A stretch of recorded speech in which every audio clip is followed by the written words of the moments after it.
You can feel it, can't you?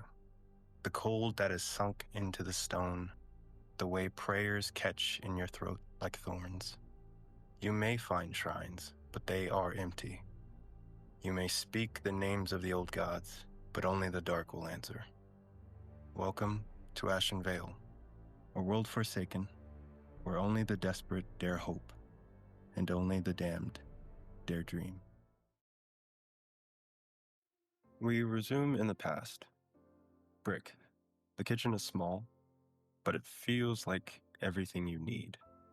The fire is crackling under the stew pot, steam rising in lazy coils as the scent of rosemary and garlic hangs in the air. You're standing at a table with knife in hand, tail twitching behind you as you focus hard on slicing the carrot just right. The blade's a little too small, but you like the way it fits in your grip, almost like it trusts you. Give me a sleight of hand check. I got a 9. Your mother watches you from the other side of the table, her hair tied back with a band of dried lavender. She doesn't say much, just smiles that quiet, patient smile she always has when you're trying. Then the blade slips. Pain flashes across your palm, hot and sharp. The knife clatters to the floor as you jerk back, staring at the thin line of red opening up across your hand. You don't cry out, you don't flinch, but your jaw does tighten. It hurts more because it's stupid, because you wanted to impress her. Your mother walks over. Sit. He would sit down. She takes your hand in hers, warm, steady, a little calloused. She doesn't scold, doesn't even look surprised. Just breathes something soft and slow under her breath, a language you don't understand, but feel in your bones. A golden light glows from her fingertips, and then you hear it. Leaves rustling somewhere far away, birds chirping softly like dawn in the woods. The air begins to shift. It smells like clean rain and wildflowers. Your skin knits itself whole beneath her touch. The pain fades like it was never there. He's doing that thing where the kid is very obviously like, this is the coolest thing I've ever seen. But he's trying not to say that out loud. So he's just like, thanks. She brushes your hair from your forehead and nods. The fire pops in the hearth. The stew starts to boil. And for a moment, in the warmth of her magic and the hum of the kitchen, the world feels whole. And then we cut to present day. Rick, it is incredibly late. You're struggling to keep your eyes open. You're next to a cot within Ember Vale, this recently discovered sanctuary that you and your friends have stumbled upon. You see Coco is dead asleep at the foot of the cot, in such a way that it would be incredibly inconvenient for you to climb into bed. You notice that your companions that you've traveled here with, many of them are already asleep, with the exception of the ones you've more intimately fought alongside. They have since disappeared. What would you like to do? So my battle party is missing, and the survivors are all here pretty much asleep. Correct. You were more focused on resting and making sure Coco was comfortable while they proceeded to run around and do a little bit of investigation. And because I wasn't here last week, do we know how big this settlement is? Like, do I vaguely know? I'd say it's about 250 people. This central chamber you're in holds the majority of those people, but there are some offshoots, some hallways, smaller rooms, other chambers yet to be discovered. This chamber you're in kind of links into the previous, think of it as a sewer system of sorts underneath Valkyrin, more akin to catacombs. Okay. I think what Brick would do would be just kind of carefully, quietly back away from all the sleeping people and go. He's not like actively concerned that his party is missing, but he's going to go like back to the main area, see if he sees anybody. Kind of, if someone's like, "Hey, have you seen that your friend fell down this well?" Kind of, he's just gonna make sure nobody's like actively dying. Yeah, sure. Give me a, let's call it an investigation. Must we? Okay. That is a nat 1 for a 1.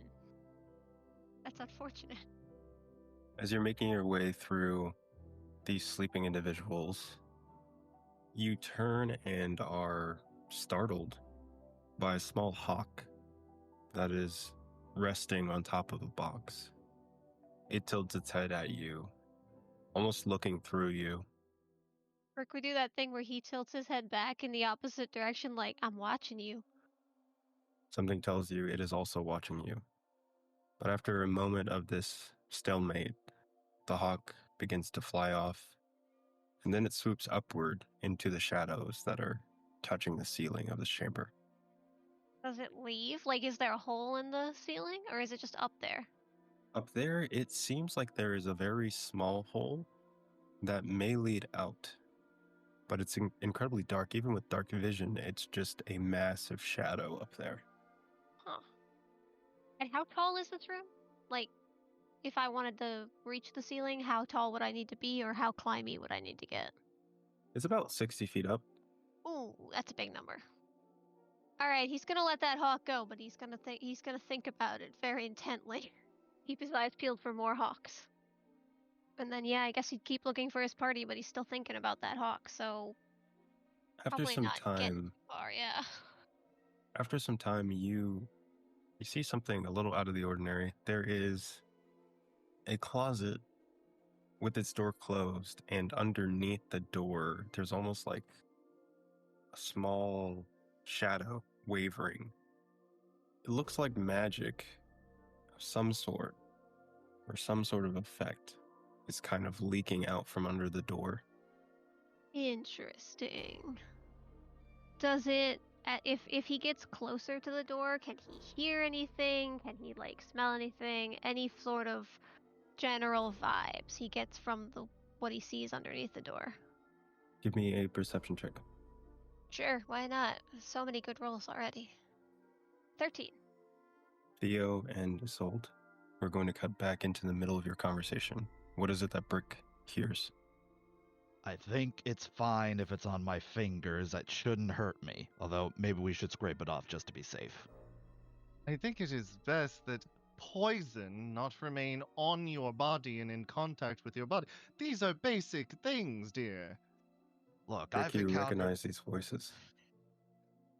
I've encountered my fair share of poisons out in the wild. I'm fine. As he just starts to kind of like wipe it off of his fingers onto something. Maybe he's got a rag. More important than the poisons is the fact that we know they either have a Rakshasa here, bleeding it, or they have killed enough of them to provide all of that poison. Considering how much that I saw, they would have had to have that Rakshasa for a long time. Well, what do we do now? Usually this is the part where I leave the scary cult, but it seems like we've marched a bunch of peasants and common folk into this place to their possible demise at the hands of murderous, poison, culty people. I assume you all will want to stop that from happening. Just because they're safe, they reach safety doesn't mean they stop being under my protection. So yeah. As I expected. I also, frankly, would prefer to kill the Rakshasa so they don't have a ready place to gather these poisons, and frankly, a Rakshasa should not be left alive if it's just under the floorboard somewhere. It will eventually get free and will cause problems. Question though is, what should we get the others involved? I don't even know where Kerrigan slunk off to. No, we should try to let them sleep. Because if we're all going to die, it should only be the we all who have already implicated ourselves in this, and not the ones who could potentially save the others' lives in the future. Rick would like to back away from the door at that point. Quietly. Quietly. What are the passive perceptions of Theo and Isolde? 11. 17. You're not getting Well, it. that's Okay. unfortunate. Oh, never I mind. hate to break it to you, but quiet as you may be, you are noticed by Theo. I mean, there's a door in the way, so that's fine. He can notice somebody's out there. Yeah, but we've been talking, so Theo's response is to draw his sword and open the door. How far away did I get? Like, maybe like 10 feet? I would say 10 feet. Rick waves happily. Hi. Theo sighs heavily. Well, there goes that idea. He sheathes his sword. What'd you hear? Would you believe me if I said nothing? I don't think I know you well enough to know if you fall back onto seat or not. Everyone falls back onto seat. Just assume it's everyone that's falling back onto seat. What did you hear? Real quick. Zal, do I know what a Rakshasa is? Oof. I would say give me a history check with disadvantage. Oh, It's one of of those course. things that might have come up. Hold on. That disadvantage. That's a 5. Your best guess, it's some sort of monster, but the details of it, you got no idea. Got it. In that case, I will step closer and just go, there's a monster. It bleeds poison, which is really cool. And we care about this for some reason. That's what I got. Yeah, that'd be usually what I get out of those details too. It's a bit more complicated than that, unfortunately. We all shouldn't talk about it in the hallway. Okay. Is there enough room in our cubby closet? There It's is. like a storage room, right? Correct. I don't know. I just had the idea of like we all got crammed into a broom closet. Oh, that would be funny. Rick joins in the broom closet. He just hops in there like, okay, I'm here now. Noticeably, all the candles in here are out, and it is dark in here. Correct, Dean? Correct. Just making sure those candles are still out. Okay. Sure. We shut the door behind, break into the darkness. So, the short version of this. Our arcane spellcaster has gotten sticky fingers, stolen a book that's suspicious, saw a creepy mirror, disembodied things inside of it that shouldn't be, like everything was not quite lining up with actual mirror things, which is I actually want to see. That'd be very interesting. Then they have a room full of poison made from the blood of a Rakshasa, which is a demon. Rick blinks a couple times, and you're just like, you can physically see his brain going, okay? Also, And there's some mystery about the fact that no one here seems to dream. I don't know what that's about. It's very odd. So So- perhaps worth searching for answers on that.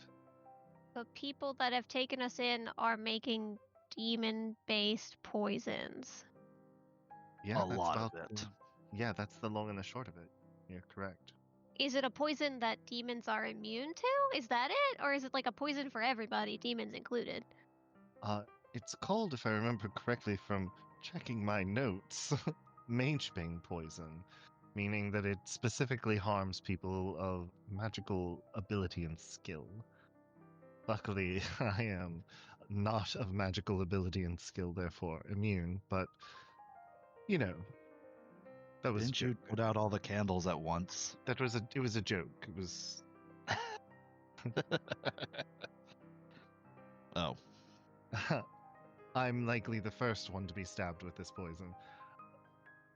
So, yeah, that's a problem. Also, does no one else find it odd that these people are just like, oh, no big deal. This is just a blackout area.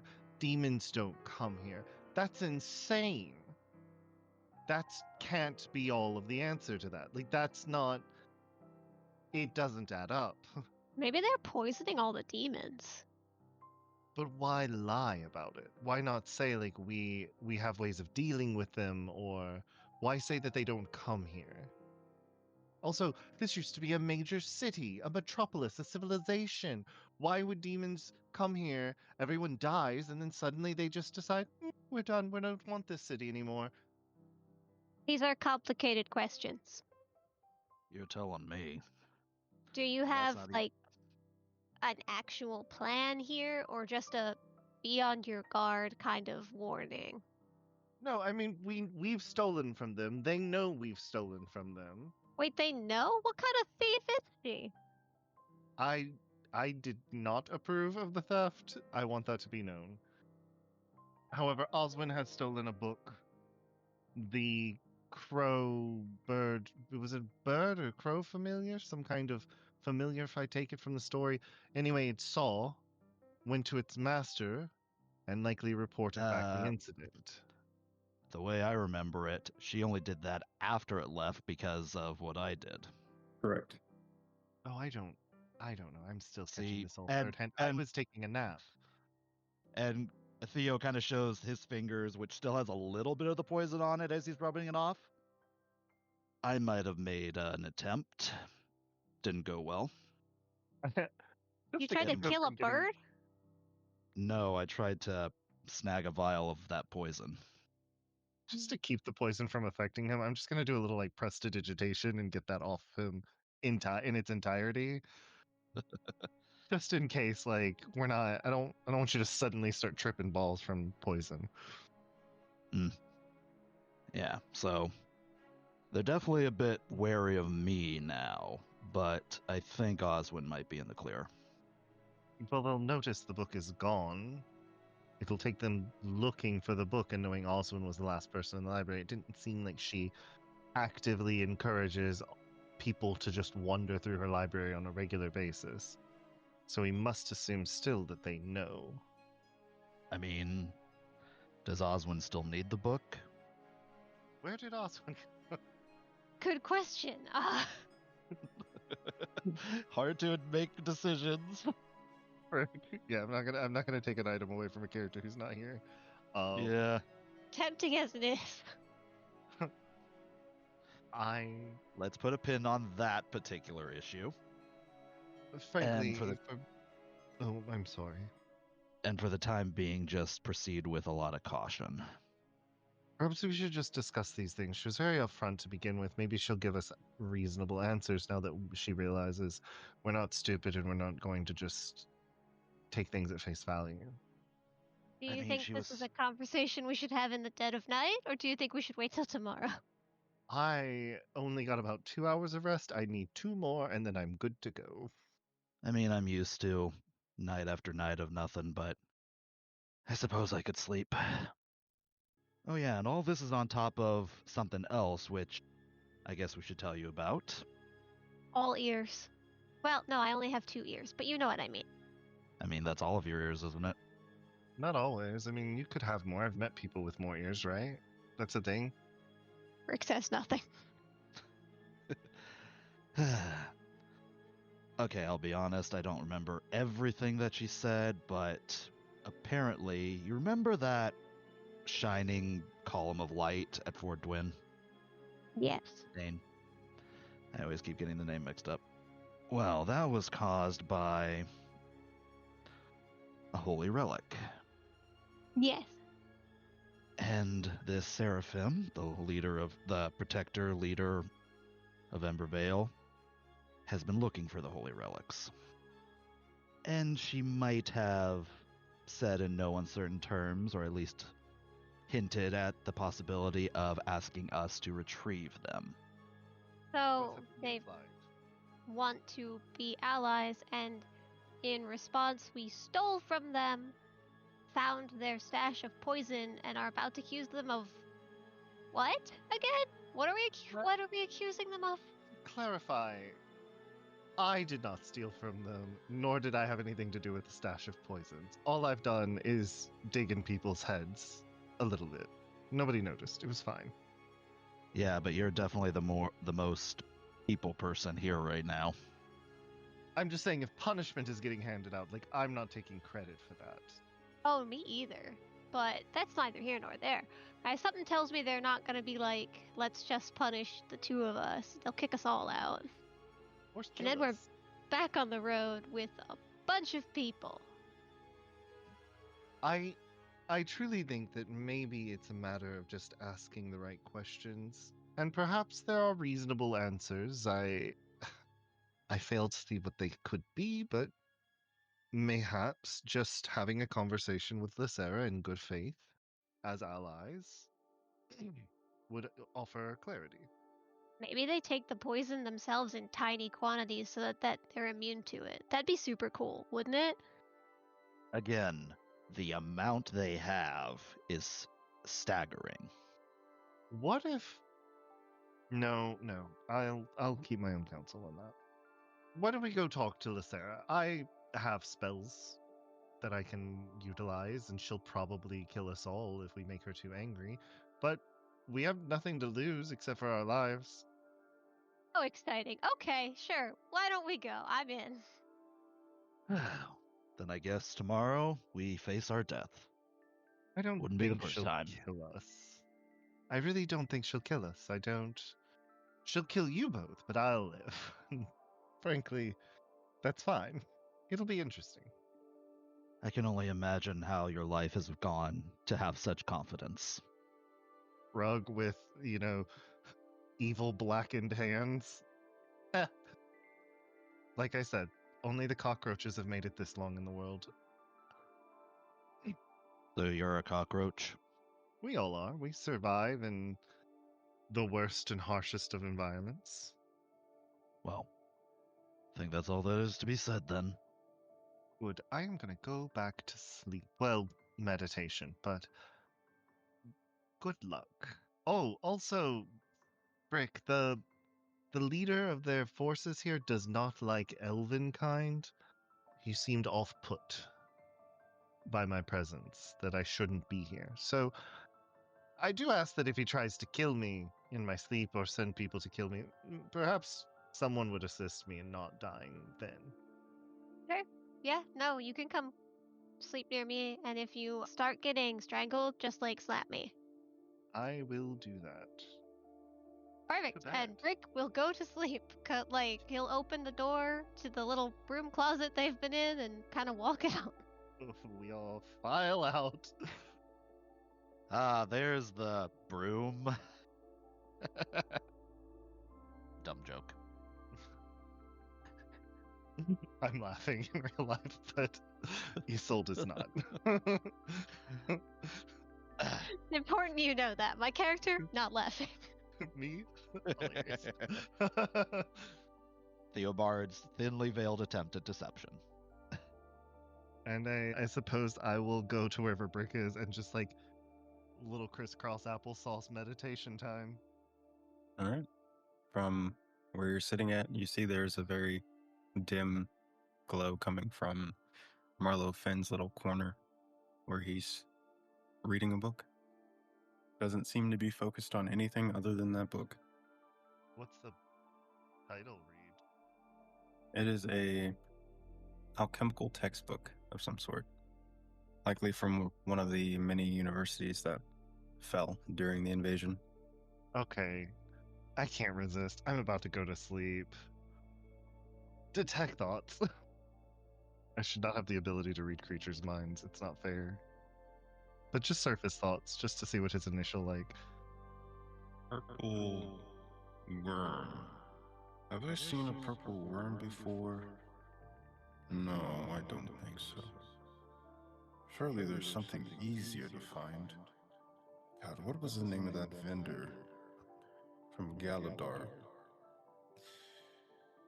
He had unique ingredients. What had Several Newman. Yes, I'll have to make a trip. Several Newman. Purple worm. Got it. Okay. I'll go. I take my rest now. As a player, my new favorite pastime is invading everyone's privacy in their Helm head. I cannot wait for you to try and. Oh, that's gonna be fun. Nothing but elevator music. Actually, while I'm sitting there, I just like direct it around, catch Brick smile, like, oh, not much going on in there. All right, Brick, are you going to sleep? Yeah, you said Coco's curled up at the bottom, so Brick's gonna do that thing where he like tries to curl up only on half of his little cot area. And he will cheerfully go to sleep, keeping an eye on that and wrapping himself up in a little blanket. Okay. Are there a lot of And- people around, just for curiosity's sake, or are we tucked in like a corner? There's a lot of people in this chamber, but you guys have quite a bit of isolation. It'll work. Perfect, yeah. No, he's gonna make himself basically a burrito and go to sleep. Theo?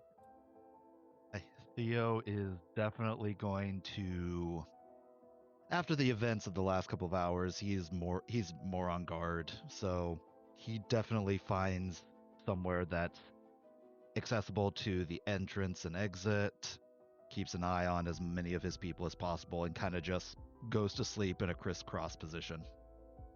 Hand on the hilt of one of his swords. Rick and Isolde, you are startled by the sounds of shuffling and shouting.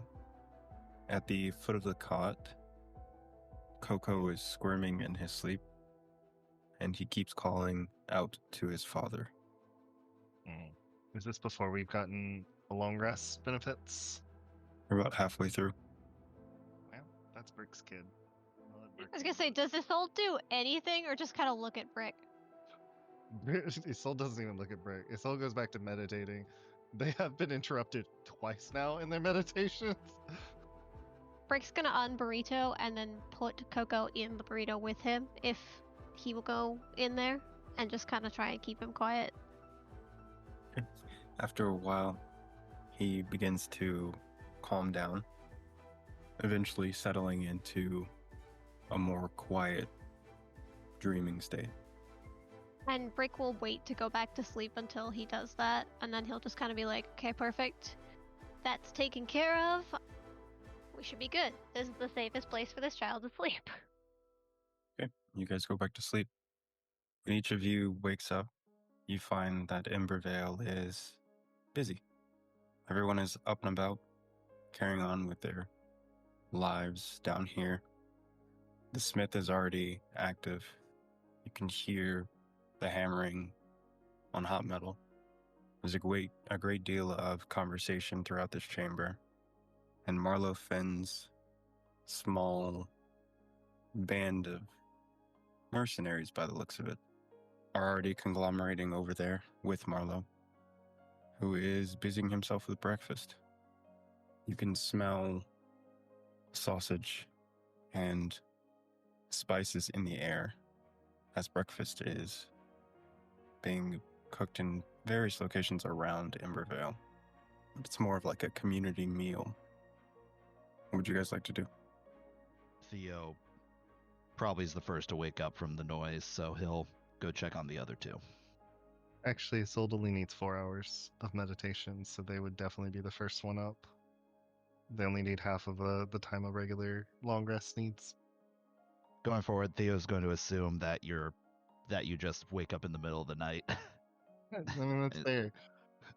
I also don't lay down. Like, I sit up and, like, through the night. I mean, aside from the Theo doesn't think that's weird. Yeah, fair enough. You can wake Brick up, though. I mean, Brick will wake himself up. He's capable. He's gonna wake up, make sure he's still breathing. Check. Makes sure the kid's still breathing. Check. Are we good? You're good? Check. Do a quick head count. Anybody missing that he thinks of? Nope. Alright, quick hand count. How many limbs has he got? 3. That's fine. Alright, and that should do it.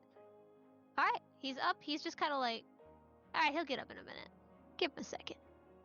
He just has three limbs. Apparently so. Okay. Which one's missing? That is a good question and not your business. It should be fairly obvious by looking. He is burritoed in a blanket, yeah? You have blanket vision? I thought you've gotten up at this point. Nah, this is his before he gets up check-in. He's just counting heads, counting limbs. How do you count your limbs when you're burrito? That's impressive. And are you wiggling? How many wiggles happen? Theo doesn't burrito himself. That just keeps him from being able to get up quickly. I mean, I'm gonna be real. Brick can rip through a blanket Superman style if he really needs to. That is not something I am concerned about. So you got only 3 limbs. Yeah, Zal, can I roll to perceive where my 4th limb is currently? Yes. Thank you. Do I get advantage because it's mine? Sure. Sure, yeah, that makes perfect sense. I will take the first one, which is a 16. Good. There's a chest nearby. You can see your 4th limb resting on top of it. Much like someone staring at a dog that has done something wrong, Brick is just maintaining eye contact with it, going, could you just come over here? Like a good pet for once in your fucking life. Give me Yes. animal handling. Excuse me, subliminally messaging, get your ass over here. 13. Okay. The tone in which you are subliminally messaging your limb seems to light a fire under its butt. It crawls over to you. Perfect. I accept it into the blanket and just kind of... Real quick question, which limb is it? Hand. Left or right? Left. Oh, okay. Yeah, I'll just shove it in my right hand pocket using my right hand. And then I will get up for the day. You wouldn't see a limb just crawl across the floor at you? What a great question. Yeah. At what point does this happen? Like, what's the stealth of the disembodied? Yeah, hand? I don't get to roll for the hand, I don't think. So what does the hand get for a stealth check? It's looking like a 13. Not bad, hand. I don't see it with my 11 passive perception. Okay, now the real question. Is Theo come to check on you too when this happens? Because he would Oh. definitely notice a 13. I like to think that you show up after Brick has already woken up. Okay. Sounds like a no on hand front. All right. The hand is secret is safe for now. I want to keep that hand. It's not for you. Yet. They're saving it for later. Yeah, so Brick will give it a couple minutes, and when his 4th limb has arrived, he will get up, and he will wake Coco after that. Okay. Give me an investigation check on your new hand. You got it. 18. This one in particular, you've seen before. It is covered in black scales, and on your palm there is a large red eye. The ends of each of your fingers extend in sharp claws. Brick is unconcerned, but you do notice as he gets up, he does put on his usual gloves, and then he wakes Coco, and he is good for the day. He'll go wander off to see if anybody's making breakfast. I assume that's about when Theo rolls up. Glad to see you two still here. Was that in doubt? I did consider leaving. It would be safer. But it seems interesting around here for now. I've just learned not to take things for granted. Oh, do you like having us around? I like not having more people to my body count. I'm gonna say that means yes. It sure doesn't mean no. Theo starts making for wherever the smell of food comes from without an answer. Brick's gonna leave on over to his soul. It means yes. Aw, he's sentimental. Yeah, you see there's a pretty short line leading into the kitchen where food is being served.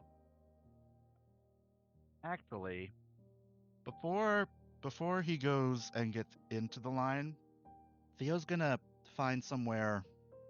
Oh boy, there's candles everywhere, so can he find somewhere where nobody has direct eyesight on him? Like no person? Sure. Alright, he's going to ritual cast detect poison and disease. And then get in line. I'm gonna take a seat and use my telekinesis. Next to you, Theo, in the line is a plate floating, but I am sitting because I don't want to stand in line and wait, so I just keep the plate next to you, floating through, waiting for them to put food on it. Someone's gotta I'm hold our very seats. curious to see if they actually do that. We are such great guests, guys. Somebody's gotta hold our seats for us, you know? Yeah, at the good table. The good table. This is the good rock. Yeah, we got here first. The question really is, do they fill up the floating disembodied plate? Yeah, they do. Do I detect any poison or disease coming from the food? Nope. Cool. Yeah, Theo will go and join Isolde. At some point, I think, even though he kind of has an idea that this might be Isolde's doing, he'll attempt to just hold the plate and bring it over to him. Yeah. If you take the plate, I'm gonna let you carry it. Like I'm not gonna spend the energy to carry my own plate if I don't have to. Theo's internally thinking, he'll be the first to die. He's so lazy. They'll be the first to die. Apologies. We barely exchanged names. I don't think pronouns were that. I didn't think pronouns were up there either. I'm gonna be so real. Brick may not know your name. Yeah, I know. At this point, I have decided he only for sure knows Isolde. Everybody else is gonna be a roll in the moment. To be fair, Isolde is the only person who has actively introduced themselves to everyone present. Yeah. Theo definitely wouldn't have like actively introduced himself, but enough people would have called him by his name for you to be like, "Oh, that's his name." Yeah, don't we need probably to got vote it, now. right? We've got the most of them. I mean, he did kind of take a bit of charge after Gathmir's death, so there were definitely people asking him, "Hey, Theo, what's up?" or "What do you want us to do?" or that kind of stuff. Who needs It'll work. name? I don't want to be on a first name basis with y'all people. We're all gonna die.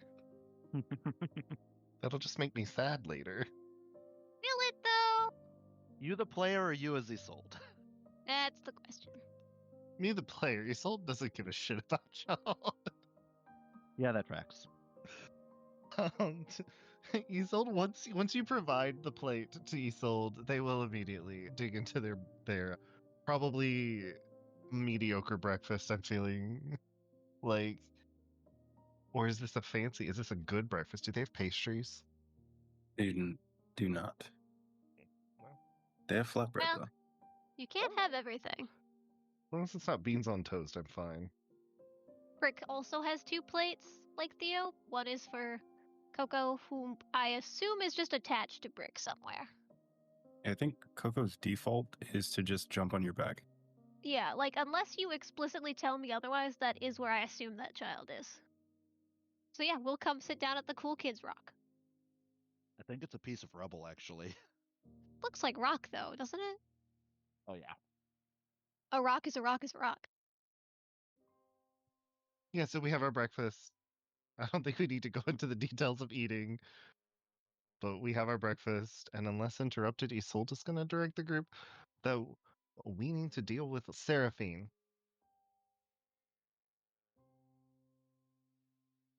Theo methily finishes his food before answering. Might as well get it over with.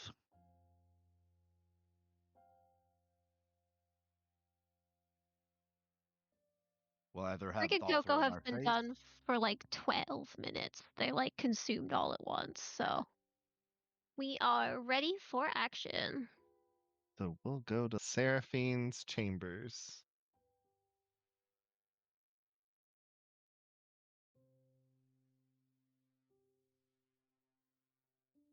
Or, wherever they are.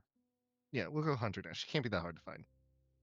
Yeah. You look around, you ask around, and she is, in fact, in her study. I will knock politely on the study door. I am not going to barge in. We're going to start this off on a good note. Door opens. From here, you can see that she is facing away from you, seated at a desk. I lead us inside. Seraphine, my dear, we have stumbled upon many odd questions we were hoping you could shed some light on about your little group of friends here. You all have a great deal of questions. Endless questions. I am by nature a very curious sort. I hope I'm not disturbing you. No.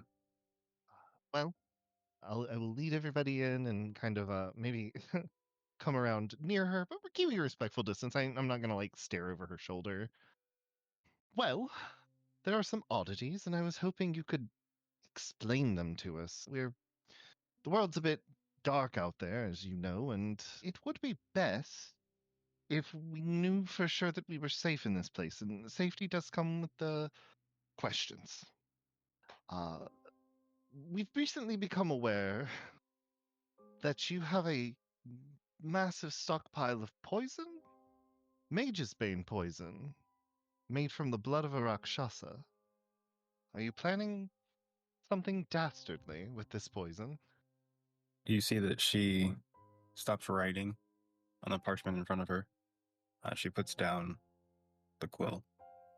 I don't know that that information is something I'm comfortable giving you. We've only just met. True. But when you meet someone with a stockpile of poison enough to kill everyone here, it is a bit difficult for us to trust if you wouldn't put a little faith in us, so that we can also comfortably put our faith in you. Especially given the particular method of creating this poison, or rather what it requires. If it puts your mind at ease, I will give you my absolute and honest word. I have no ill will against your people. At least as we know them now, we don't wish to be your enemies by any means, and we have brought refugees here. It would be best to know that they're safe, just as if you were forced to bring your people to another space, you'd want to guarantee their safety as best you could. Aside from showing my hand, what would make you feel safe? I don't intend to use that poison on anyone in Embervale. I suppose telling us what you do intend to do with it would set our minds quite at ease, I think, and kind of looks over at the other two to kind of see if they agree. I mean, I would take that, or if you didn't want to tell us because it's some super secret cool plan, I would also take why do demons not come in here as a like viable alternative. That is also another curiosity of Like I this figure place. we don't get all the answers, but I would take either of those. And I just want to know if I've led my people into a den that's housing demons. Or I believe it was also floated that there's a possibility of undead as well. There was. It came up in conversation. I think we were just spitballing at that point, but all through this conversation, like I'm insight checking her. Like I'm not great at it, but I'm doing my level best to like try to. Actually, I'm really good at insight. I lied. I am insight checking her because like I really want to see like if any of this causes a response on her face or she has a reaction to something we say so far. Completely void of emotion. Like there is no indication that anything you're saying is troubling or surprising. The poison is for a particular group housed in Geladar. It is to subdue them. There are no demons in Embervale, and demons avoid this place because they fear me. Well, that's Rick says so- nothing, but he's just like nodding, like, yeah, I told you there'd be an explanation. Yeah, that's fair. In addition to that, I had also been curious. We were told I didn't have the honor of being able to share in study with your books, but we were told of a odd mirror that had unnatural creatures inside that did not follow the movement as they should. That mirror, you see, she points to a mirror that is about 5 feet tall against one wall. It has several cracks throughout its surface with a dim light glowing through the cracks. That seems to be the one that was described to me, yes. You're welcome to examine it. Although I think your friend is just paranoid. I will step up to the mirror and take a look. Actually, I'm gonna step up to the mirror and take the next few minutes, and I'm gonna cast Identify on the mirror as a ritual. While Isolde does that, Brick's just kind of like, oh, somebody's got to carry this conversation. Okay. So, the demons are afraid of you?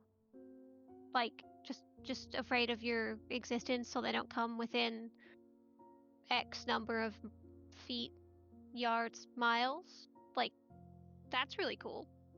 Indeed. They were too afraid to enter Valkyrin. That's super cool, actually. How did you do that? How many of them did you have to kill? Hold on, let me guess. Is the number higher or lower than 1,000? Higher. Higher, okay. How did you kill 1,000 demons? I assume with great talent. I've had quite some time to practice. Were you here when the city fell? I was not. They say it, and I'm like casting spells, like over here doing wibbly wobbly stuff while I talk. They say that it was not demons that took the city, but specters in mist. Do you know that to be true? Truthfully, I have no idea. I arrived, I believe it was 2 years after the fall of Valkyrin, and I had to clear out the city, because at that time it was overrun by demons. Despite demons not being the downfall of the city itself. Where did you learn such grand powers? My mother. This is not an aggressive inquiry, just a curiosity. There's very few powerful people left in the world. Would presume a demon lord would have tried to kill you by now. Well, I think you probably know by now that the demon lords are distant in mind. They put no real emphasis on our world these days, except for in recent times where they seem to have begun to work together, which is of course troubling. The reasoning behind that I'm not quite sure, but I intend to find out. But no, I keep my head down. I don't walk up to the doors of demon lords. It does not serve me. I could simply tell you the properties of the mirror, rather than Yeah, how many minutes has it been? It's been like 6 minutes definitely, in real life. yeah, like it's been a few minutes, and she's just like watching you, and you might not be doing anything in particular, but the magic is still definitely flowing. No, yeah, I'm definitely like, this is one of the few times Isolde is actively doing magic. Like, most of the time when they do magic, they're just standing there looking in the general direction of what they want to do, and it just happens because they don't have to cast spells like a normal spellcaster. This time, like, they're literally like squatted down, like arms out, magic drawn up around them, and like shadows and shit. Like, it's kind of creepy to look at. And they look at, no, I've got it. Everything's under control. Theo's just standing there looking intimidating as usual. He has nothing to add to this conversation or ask. You said your mom taught you how to kill 1,000 demons? That's really cool. Well, I say mom, mother, rather, but it's complicated. Family Should we- can be complicated. For example, this child is now mine. I've known him maybe 2 weeks, maybe 3. I see. So it was not your mother, but a mother figure. Yes. A master, nonetheless. That's actually very much humanizes you. It makes you a little less intimidating. So, I've got to be honest, it's hard for us to trust nowadays, and I think you can understand why. The world is not always as it seems, and sometimes when you come into a stronghold of safety like this, it just means the demons already have control. We have to be on our guard, so I apologize if we've put you out in any way. It is hard to trust these days, and that is why, although I've given you a great deal of information willingly, there are some things that I'm hesitant to speak on, because it is not my own safety I worry about.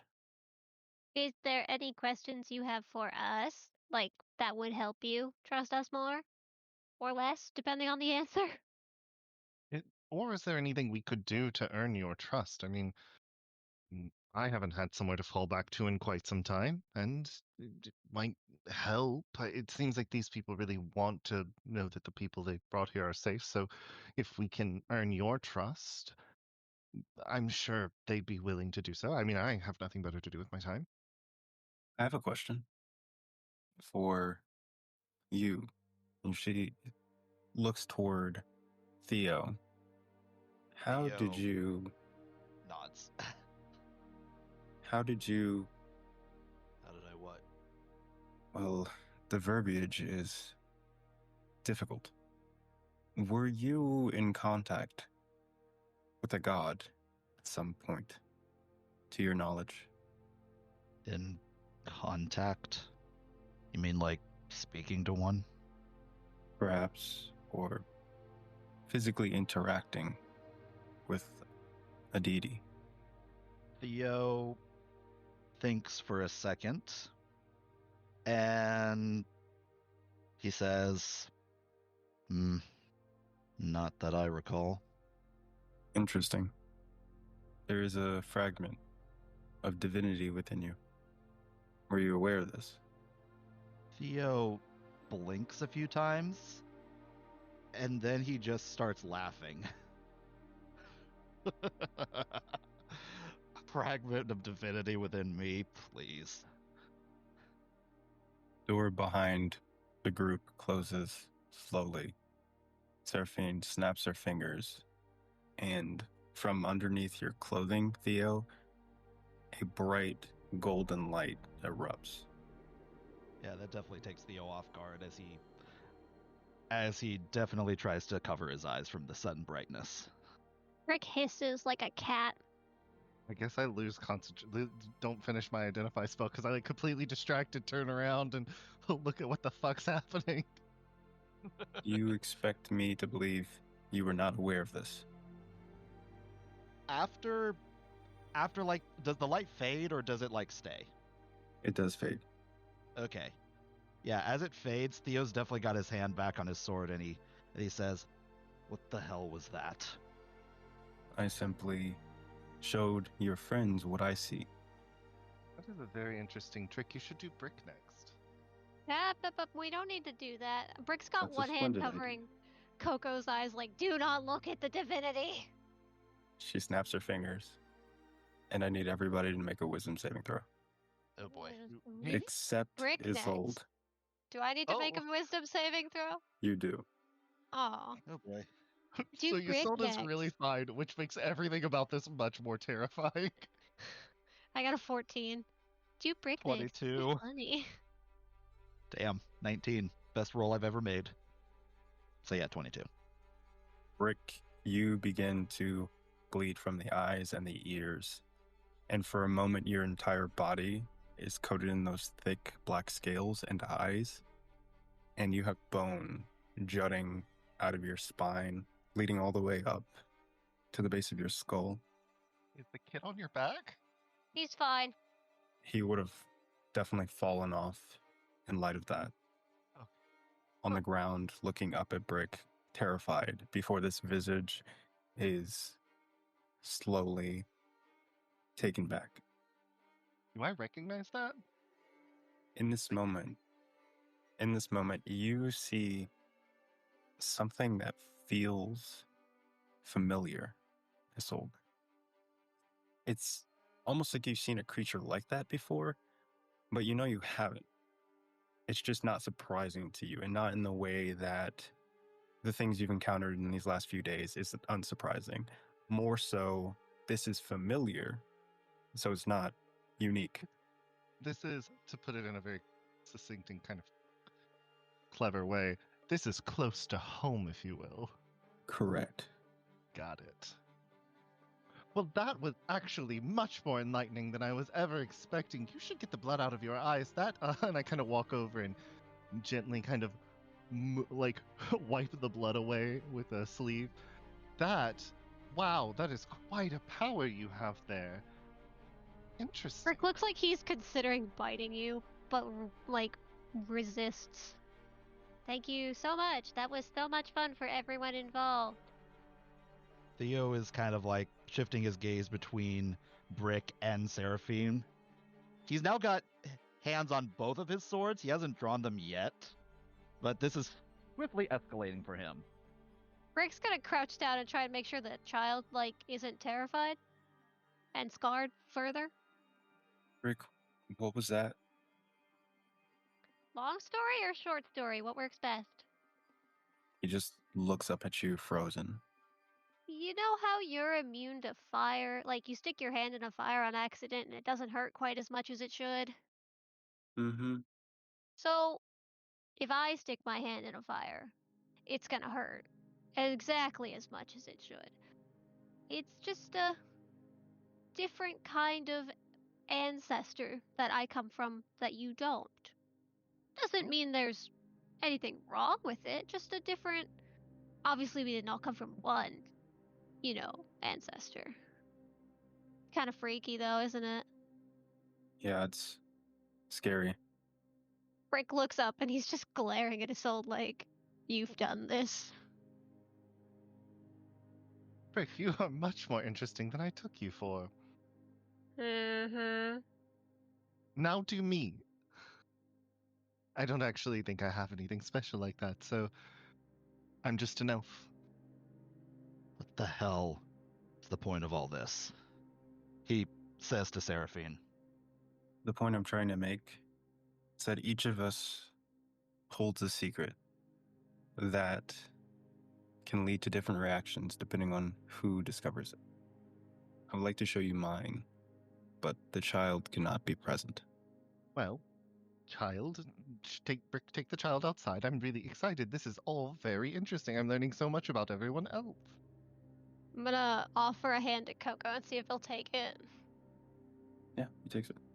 Alright, I will lead him outside, and I'm just like, we'll be at the outside the door when you're done. With whatever. You don't want to be in here for this? You're making me kick the kid out. Are you gonna be okay if I just leave you outside the door for a second? I think so. Okay. I will leave him right outside the door, and then I'll come back in and close it. Oh, goody. Let's see what you really are. This is very interesting. Seraphine stands and she gestures for you to move away from the mirror. There you go. A few steps away from the mirror. You see, she touches the surface of the mirror, and there's a ripple that causes the light behind the cracks to surge a bit, and then she steps in front of the mirror. Over her shoulders, you can see in her true form, Seraphine exudes a regal, predatory presence, tall and statuesque, with smooth obsidian black fur that drinks in the light. Her eyes burn like twin embers, glowing gold and laced with intelligence, cruelty, and the burden of age-old purpose. Long, flowing hair spills down her back like liquid shadow, crowned with a golden circlet that glints faintly with infernal runes. She's wearing robes of deep crimson and black, etched with ornate golden patterns that echo ancient arcane sigils. You watch as this mirror shows you Seraphine's true Rakshasa form. Yeah, Theo's drawn a sword at this point. Yeah, I fire an Eldritch Blast at her. Whoa! I can't. My curse. Theo just drew the sword. He hasn't made any moves yet. Cannot suffer a demon to live. You fire your Eldritch Blast, and it arcs away from Seraphine into the ceiling. I think you'll find that magic is incredibly ineffective. Now, I'd like to continue our conversation, but if you cannot be gentler, then I will have to ask you to leave. Oh, I'm in such a pickle right now. I can't stop attacking her. That's. But you have nothing that can hurt a Rakshasa, I'm pretty sure. I know, right? Like, I know, but but Isolde doesn't. I would be completely breaking my character's lore not to. I have to attack. I attack again. I this time, though I as the player know this will do nothing. Try to hit her with a mind spike. It feels as though you're throwing magic against a brick wall. You try again and again and again. She's impervious. She turns toward you, stepping out of the reflection of the mirror. Calm yourself. This is for those of you looking. The first time you've probably seen Isolde, like they generally have like a congenial demeanor. Like everything kind of seems a little bit of a joke, a little levity. They understand the world's a terrible, fucked up place. But in this moment, all of that like placid, kind of calm levity is gone. And on their face, you see written rage. And this like it is this kind of insatiable and beyond rationality anger as they are throwing just several eldritch blasts over and over. It's doing nothing, and it's just more frustrating, more upsetting, more panicked. You get the sense probably that someone will need to physically intervene to stop Isolde. They can't stop attacking. Real quick, as she changes form into the Rakshasa, does Theo suddenly get the sense that she is in actuality a demon? Even now, the only thing you see that changes is the appearance. You're still incapable of sensing anything different. She's standing in front of you now in the form of a human, and the only way for you to see her true form is when she's in front of that mirror, or when she drops whatever this effect is on her. Okay. Rick's gonna try and like restrain Isolde. Tough one of cookies us with gets- my -2 strength. Yeah, before one of us like gets accidentally hit by a wayward eldritch blast. Would that be athletics to restrain, or are you gonna fight it, or what? I mean, Isolde has to. They have All to right. attack. They have to fight it. So you'll have to restrain them. I only got a 14. You could probably take I that. got with a -2. I got a 17. Damn. All right. Well, that didn't work. I think once they realize like their magic is not going to do anything, they pull a dagger from their belt and they're going to lunge at her. Could I like try to tackle next? Yeah, I think at that point Theo's had enough time to assess that nothing we do is going to work, so he's actually going to also try to stop Isolde at that point. Not because he's got conflicting things. It's just he knows when they're outclassed. So yeah, we're gonna stop Isolde from lunging. Get to go first. So you have two individuals holding you back on either side. What are you doing in this moment as Seraphine is literally just standing there, watching your reaction? I feel like almost like someone who has gone past their mental limit, right? Like we've seen it in TV all the time where there's like, half the bar is having to hold someone back from trying to attack someone, or the patient is having to be restrained. And I feel like Isolde, with their hot strength of 7, is doing everything they can to get through this. And if these two won't let them go, I don't want to push this into comment, but oh god, this is so spicy for me. It's so awkward. Seeing them continue struggle, Theo is going to jam his sword. Like, is the floor something he could potentially pin them to? Yes. Or is it... Okay, yeah. Theo jams both his swords through Isolde's clothing onto the floor. Rick, Not hitting them, but... for Brick's action, what's the roll to choke someone out so they pass out?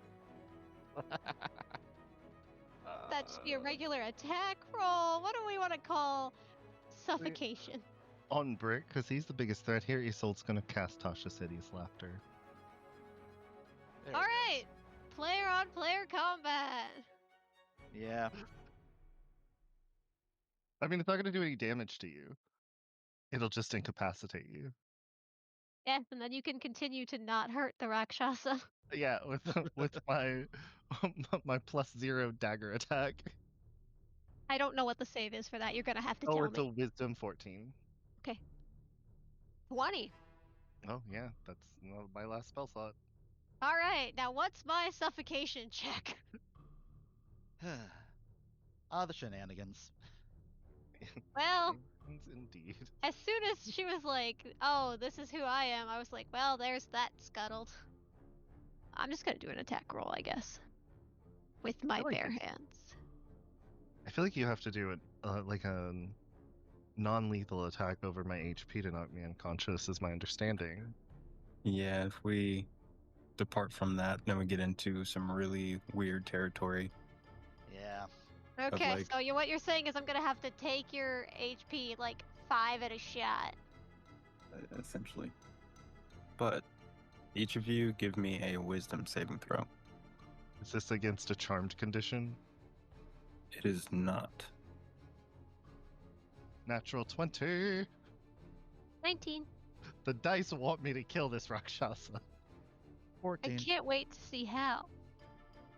2 damage at a time. I mean, you gotta tear through your clothes first. I was able to jam those in at least. I don't need them.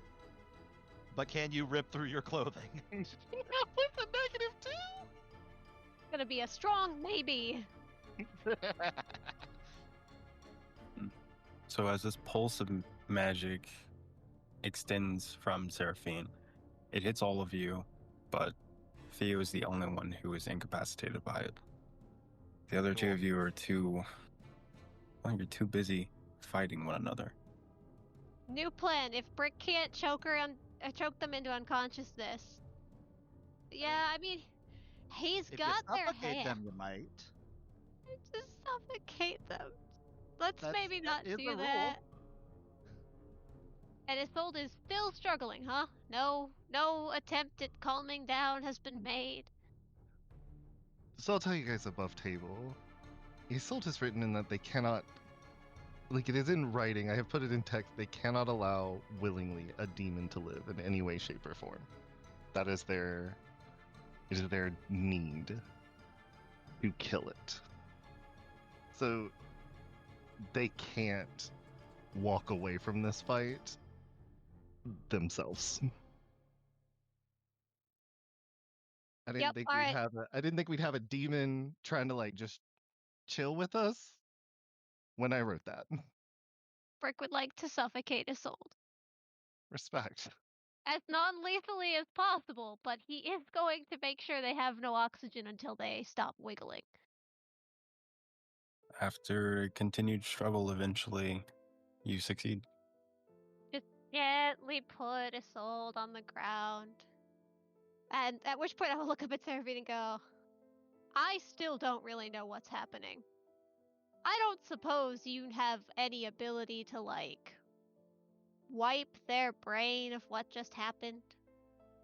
With his +0 to Arcana, Brick has no idea what magic can and cannot do. No, I will not remove your friend's memory.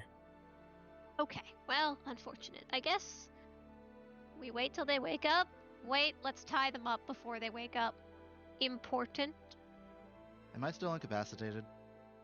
You sit up with a throbbing headache, which eventually fades, and you're able to regain your footing. I apologize, I was trying to diffuse the situation, but your friends are incredibly resistant. Yeah, Theo goes and takes the dagger from Isolde. Yeah, can we search Isolde for weapons? You guys How remove the many- weapons? Yeah, how many daggers do you have on your person? You really want to know how many daggers? Is it like Yeah. that scene in Sinbad where the guy just puts all the weapons on the table? Yeah, kinda. It's actually only 3. But you find another dagger actually hidden up underneath the edge of their hood. Or not the edge of their hood, the edge of their cloak, near like where their heart is. Where it's kind of like clasped onto the inside, but within grabbing distance, if necessary, somewhere most people wouldn't think to look. And then you find the sickle that they have on their hip. Like they just have one. They don't like, based on how willowy and not strong they are, like they're not exactly doing much with that, but it sure does exist there. Would like to use his 50 feet of government mandated rope to tie a soul up. He's just like, okay, so before, they wake up, just to make sure I've got this. Demon? And he's gonna just kind of gesture to Seraphine, did I get that right with demon? No? Okay. I still don't know what a Rakshasa is then. Not in the traditional sense, no. So not one of the ones that came through the veil. No. I was not created in the abyss, but in the hells. I assume there's a difference. The hells is a place of lawful devils. It is not as chaotic as where these mindless demons come from. So Okay. you're a devil then. As I said, it's complicated. I mean, that's fair. Listen, Right. I have some weird stuff going on myself, so judge And not. evidently so do I. Yeah, you glow. At least I get cool spikes.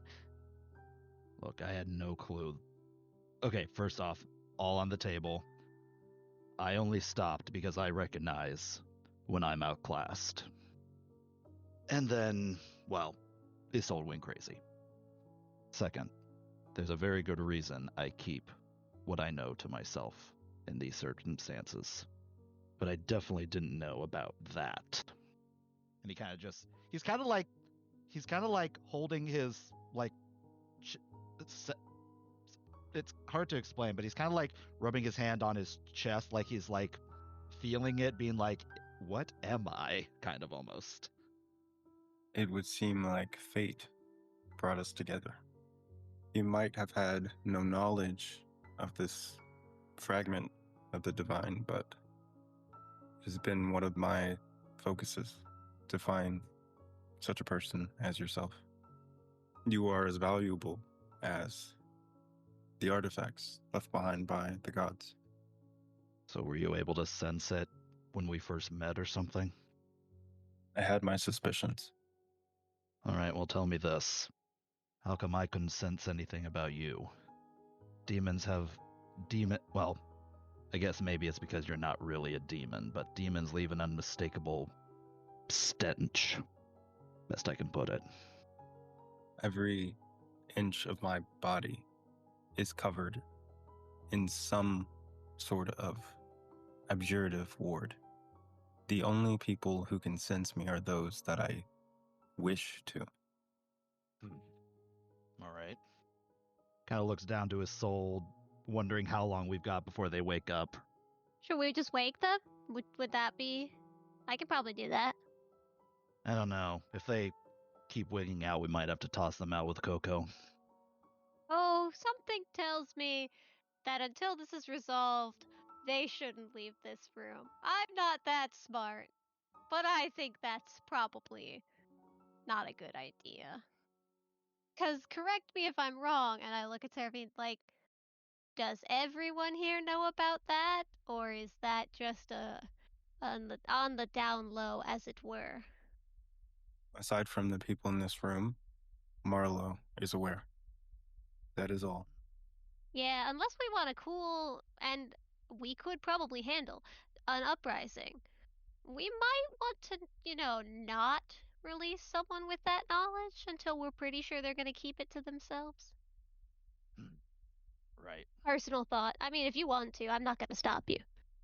No, I didn't think of that. Theo goes and double checks the knots. And we give Isolde a gentle and loving slap to wake them up. Takes a second. This Isolde has never been choked out before. You have the vaguest memory of Brick just going, shh. Go to sleep, go to Go sleep, to sleep, go to sleep, go to sleep. Kind of like that, yeah. And they look up at you with anger. Hey. And they kind of pull against, it's like they start to get up and do something and they can't because of the bindings and they're stuck sitting on the floor. All right. So, Theo looks to Seraphine again. Anywhere you want to take it from. How about Actually, how about start with why you've been looking for someone like me? Simply put, I think I can resurrect Orvian. Why would you want to resurrect a god? Yes, why would a demon want to resurrect a dead god? I am not a demon, and I'm a loyal servant of Orvian. That's what a demon would say. They actually explained it while you were out. There's apparently a difference. Okay. Obviously, we could go through this believing every word you say. We could go through thinking you're full of shit. Doesn't change the situation we find ourselves in, so I'm gonna give benefit of the doubt here. Say I believe you. How could you use me to bring a dead god back? How familiar are you with spellcasting? I mean, I dabble. Most of what I can do is drawn more from primal forces, but... And Most spells... just... Hmm? Go ahead. No, sorry, I was gonna ramble a little bit. So, what were you saying? Most spells require material components. I think that you could be central to a resurrection ritual. Originally, I intended on using the light drinker, but I think a combination of the two of you would be more efficient. And with enough magic, I think Orvian could be reconstituted in this reality. And what do you get out of this? Resurrecting a god who's dead. You just pop him back to life, get whatever you want for the rest of eternity because the god's in your pocket, that sort of thing? I'm simply trying to save this world and save the god who offered me mercy when most, like you, offered me steel. And why shouldn't we offer you steel? What really makes you so different than all the other beasties flying around murdering innocent villages and safe havens? Just because you've decided you're going to protect a few people, how many have you killed before then? How many did you kill that were innocent? Countless. You are correct. There's no way to do what I'm describing without shedding blood. And then you're going to sacrifice Theobald to do it? Is he going to live through this to see tomorrow? Resurrecting a god doesn't sound like something that someone just lives through, but she's quick to sacrifice your life for her goals. I do not know. I do not know. It's never been done before. But there's a chance it could cost me my life. Yes. Theobald kind of like thinks for a second, and he goes, I mean, that's no different than what I was trained to do. Is it? You were trained to die so that a demon can bring back a god and get favors? I was trained to protect people, if necessary, lay down my life for them. And what have the gods exactly done? I have probably been around a lot longer than any of you, and I don't remember the gods being exactly great when they were around. I watched them fight to try to push back the veil. Yes, They fought and died for us. And I heard the stories. But I also remember a time before that, before they were also threatened. And they were also in danger, when they were happy to just ignore the common person's plight. Theo shrugs.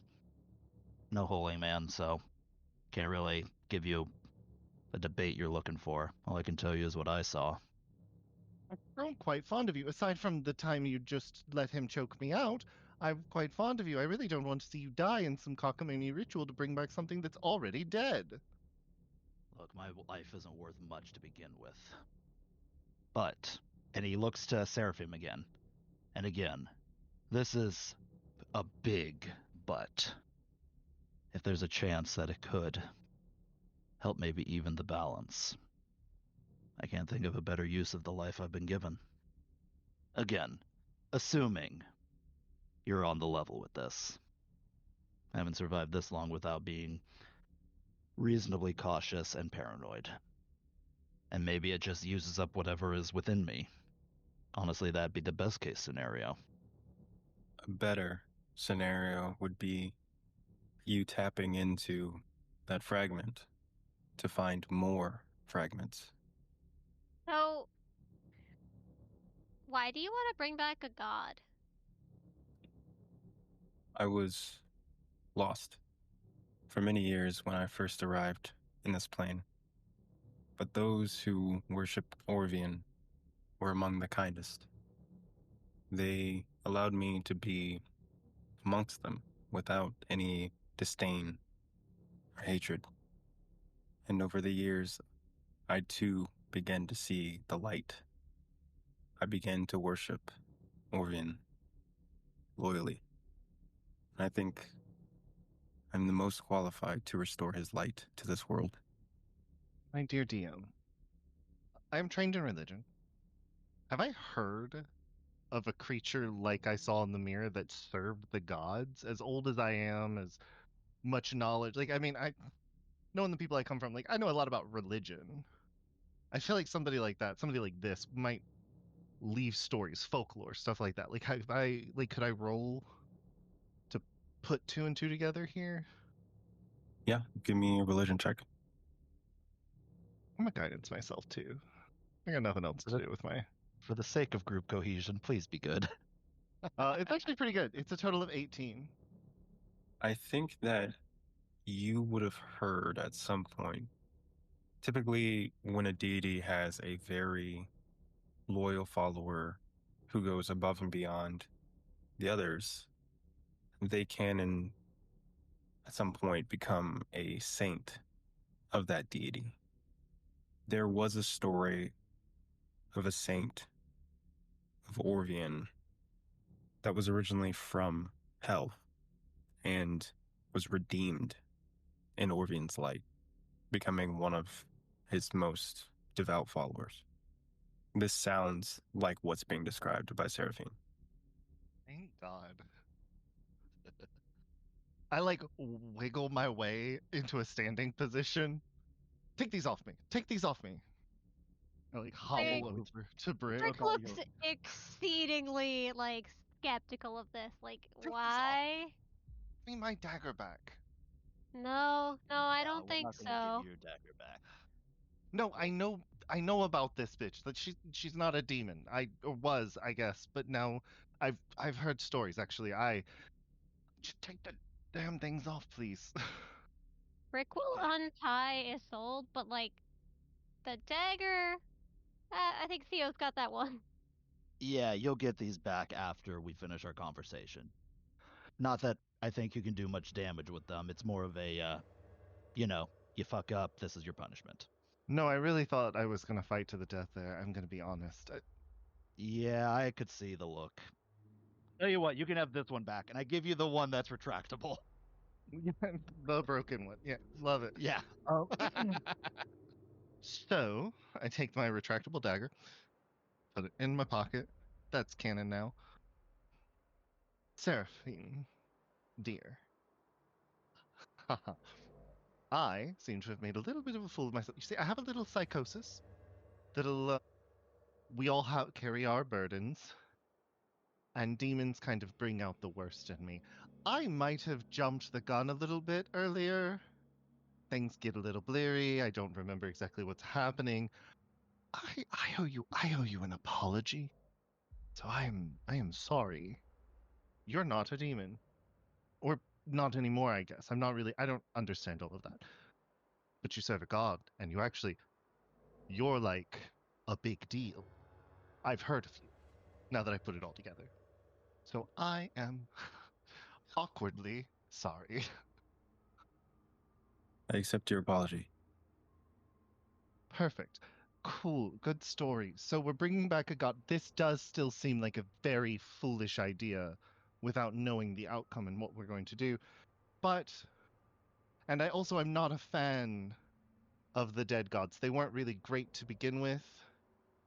But if you're determined to do this, Theobald, and sacrifice yourself, maybe I could find some little secret knowledge along the way that'll keep you from dying in the process. Look, it's not like I'm angling for that. Just letting It it seems like you might known. be.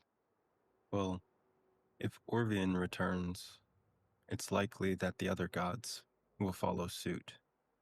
I do not believe all of them were slain. I think many fled. If that is the case, it is possible that Ithra, the serpent of many eyes, might make an appearance. And if knowledge is what you seek, that is the god you are seeking. I'm all full up on gods right now. Thank you so much. My god is still alive, so they didn't die. That's a little. As this has been going on, like Brick's just been kind of standing in the corner, and if you guys at any point look over to him, he is genuinely confused. He does not understand what Seraphine is trying to do. He does not understand how it would help. And you all kind of remember that Brick has never been in a world where there are gods. Or anything that isn't right now what happens. Like, he has no idea what bringing back a god is gonna do. Do we really need to bring back Orvian? Just throwing this out there. Or maybe invite the gods that are still alive to join us. Maybe the ones that didn't get involved the first time. I There are suppose other gods out there.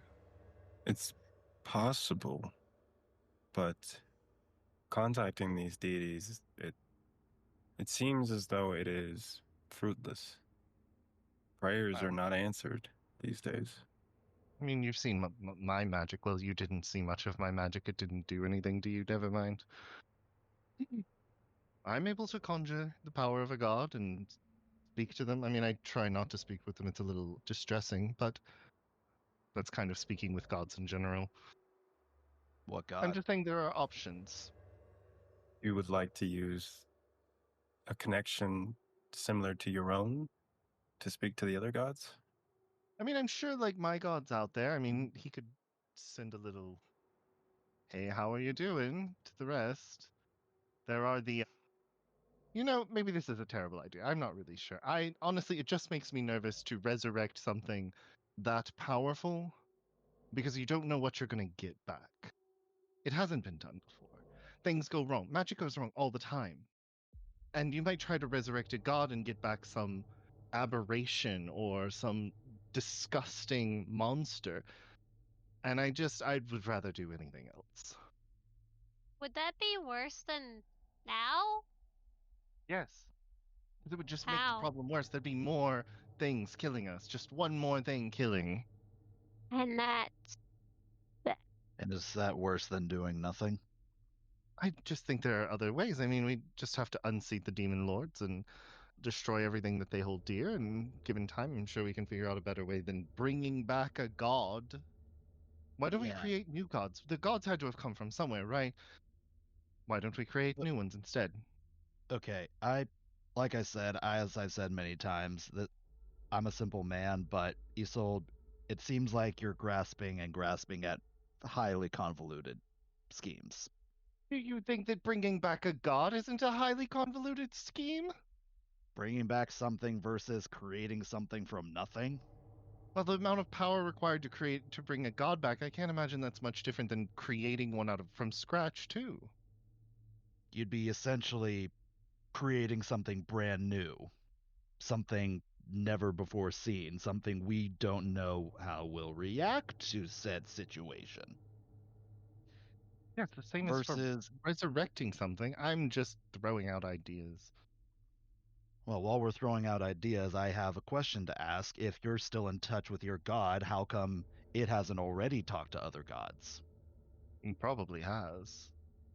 So then I where mean, are they? my god's more of an observer of things.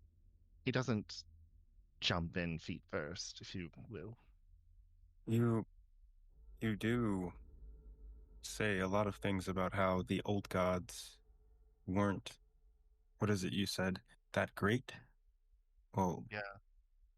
what part did your god play in the invasion? He protected my people until the demon lords overcame the protections. And then they all died. Every single one of them. Except you. so he did nothing?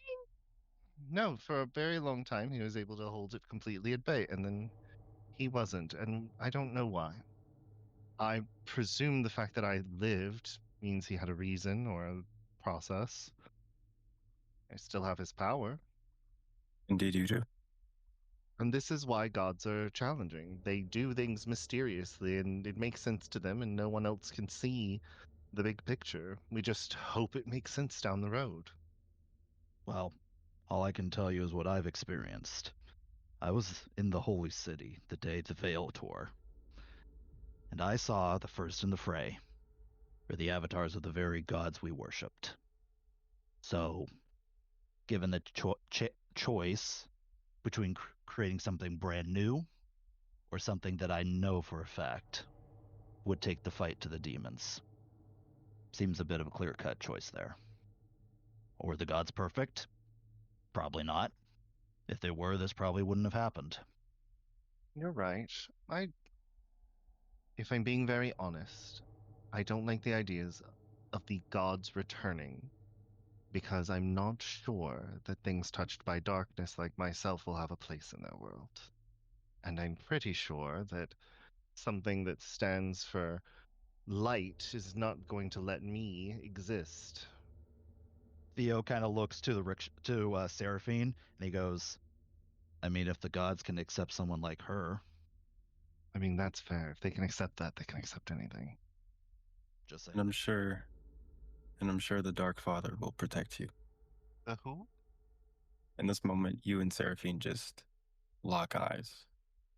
There are no more words exchanged, just a glance. I want to do my best to just play fully stupid. Like, the who? What are you talking about? I want her to think I'm the dumbest bitch. I got no idea what she's talking about. And if I need a deception check for that, 13. Yeah, that'll do it. Yep, nailed It's it.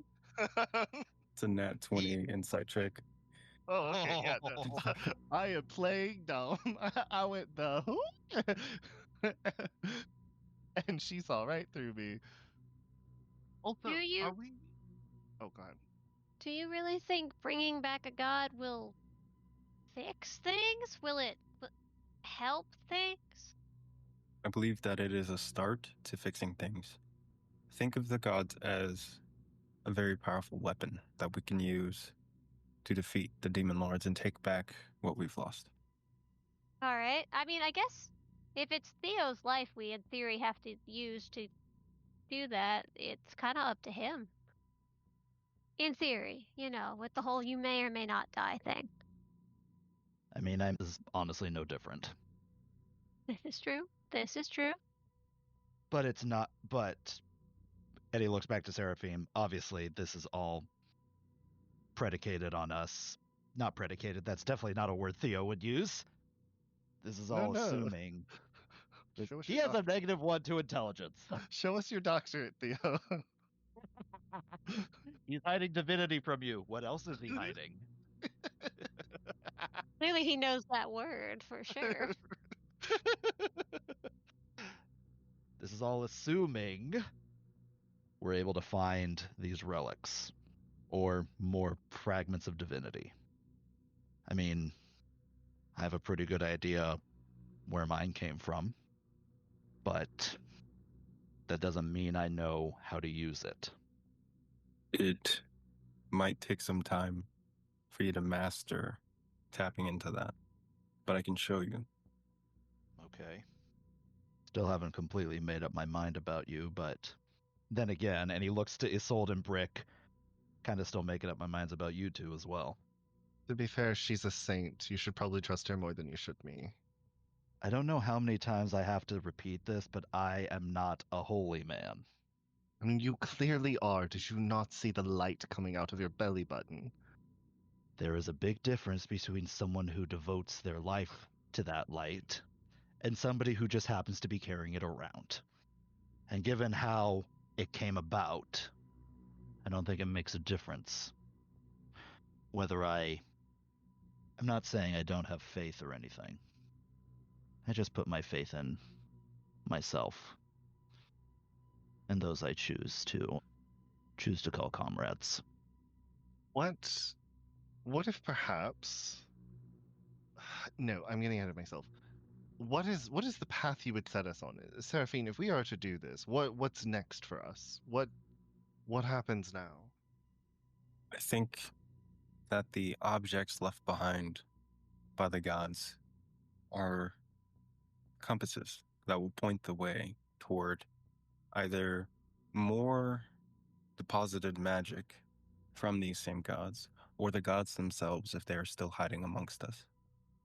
I think that gathering as many of these artifacts as possible to bolster our strength while I continue to gather magic in order to perform this ritual set us up for success.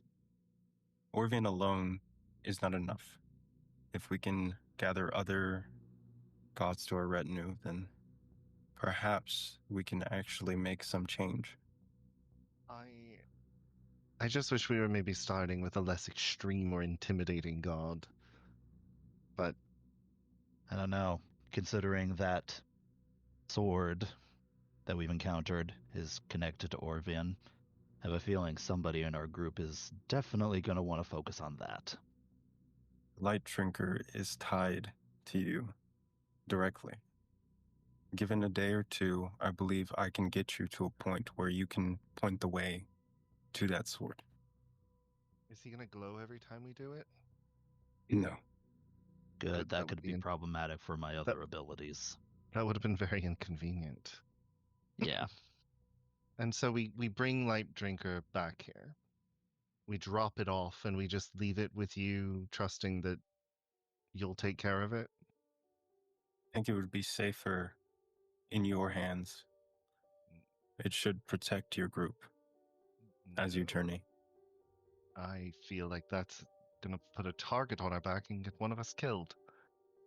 She looks at Theo. There is already a target on your back. I'm not the only one who can see your divinity. Surely you must have noticed that. Theo kind of goes silent, like he's thinking, and he just nods his head a little bit. It would explain a lot. Seraphine turns toward Brick. What is it that you hope to find in life? Well, not. He looks like he doesn't want to offend Theo. Like, I can't say anything bad about this god thing. So he's just like, well, ideally things would be less dangerous. It would be nice to. He kind of looks at the door. It'd be nice to not worry that they're gonna die every time I'm not standing next to them. Which is a lot to ask, I know, but. You were born into this world, as was the child outside. Mm-hmm. But it is possible that you can right these wrongs before that child's youth has been lost. They can grow in a peaceful, beautiful world, but not without action. Yeah, that'll work for me. I'll bring back your god thing. I don't see why not. Better than my plan, so yeah. So we go and find a sword in the woods. In a few days. I How got long some are we work going to to do. stay? Well, you heard what Seraphine said. Right now, I can't do anything. But given a little bit of time, I should be able to lead us to it. Oh, Seraphine, can I ask you a question? Yes, Why don't people dream here? safety comes with a price. I am... you're not going to like my answer, but I will give it nonetheless for the sake of honesty. I devour the dreams of those within Embervale. I don't convert dream. them Doesn't bother me. convert them to magic. Furthermore, the reason I have so much Magebane poison is because I send Marlowe out to acquire spellcasters. Many of them do not become integrated into our stronghold, if you catch my meaning. They're consumed entirely. Well, I mean, if they're not going to work with you, they make themselves your enemy. No, I was just curious. No, I mean, that all seems fine to me. I mean, you do what you have to do. Price of protection.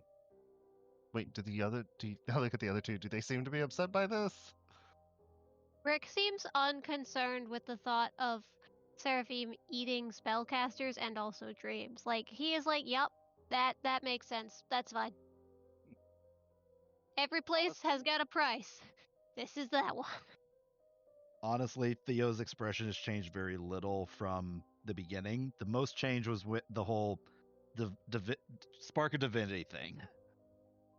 Otherwise, doesn't look any different. Yeah, I think we're all good with you killing. I mean, you're not going to take my power, right? No. I mean, Oh, and you probably shouldn't eat our wizard. ideally, no. I upset one of your people. I would just happen to overhear that he wasn't thrilled that I was here as an elf. And it made me question.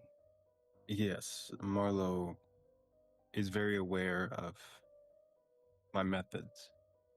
Marlowe is a warlock. And so my power is, in some shape or form, his power. Well, can you tell him I'm no threat anymore? I mean, I did try to attack you, so yikes. But I was not able to do anything, so you have nothing to fear from me. Certainly. I just thought he might kill me in my sleep, I'm going to be honest, so. No. He would not act against my wishes, and I did not wish for you to be harmed. Well, that is all of my questions answered. I actually appreciate you being so forthcoming and not killing me when I attacked you. That is a great deal of restraint on your part, so good job. I guess I have one last question. Okay. Can you tell who this spark is from within me? You see her turn slightly toward the desk, and she taps a finger on the lit candle. I think you know the answer to that. So, where do we get started? Tonight, we will move to my ritual space, where we will practice a particular form of meditation that is helpful for centering oneself. Until then, rest, eat, sharpen your blades, sharpen your minds, whatever you will. We will reconvene tonight. All right, sensing that they're being dismissed, this is an okay, get out.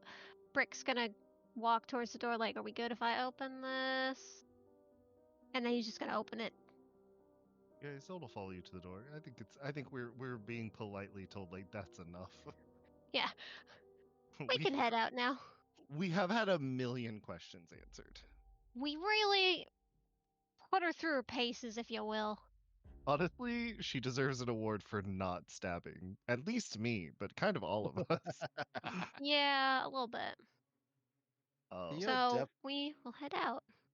Theo definitely follows with a little bit distance behind you guys. He definitely has a look of contemplation on his face. And I suppose for the rest of the day, we do what she says. Theo basically spends the rest of the day by himself. He kind of separates himself a bit from everybody. And he goes through really like basic motions of equipment upkeep. Like he's sharpening his blades, but looks like he's doing it completely on reflex. So his mind is still occupied by something else. Brick would at some point, wherever Isolde has decided to be for the day, just kind of walk up like, sorry about choking you. Oh, me? Honestly, not the first time I've been choked to unconsciousness. Still, it was ideal of me. I just didn't know what else to do. You would stop. You were a little bit, crazy in the eye. I thought maybe you had contracted rabies for a second there. No, I would have killed her or forced her to kill me, more likely. So. So we're good? Oh no, I'm not great right now at all, but we're fine. We'll be fine. It's fine. Rick kind of waits to see if you're going to say anything else. And after a while, like an uncomfortably long time, he just kind of nods and goes, okay. Right as you start to walk away, Isolde finally decides to talk. It's like, fuck. So, who's your lineage? I don't know what that word means.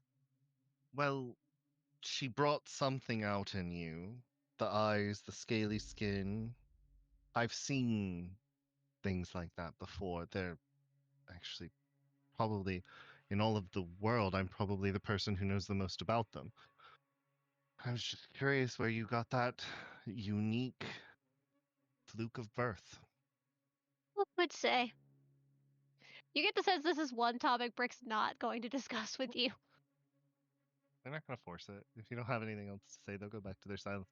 You probably found them, like, I'm sure there's somewhere in this place that is surface level, like that it goes above the surface, and they're probably just outside, like, getting some air.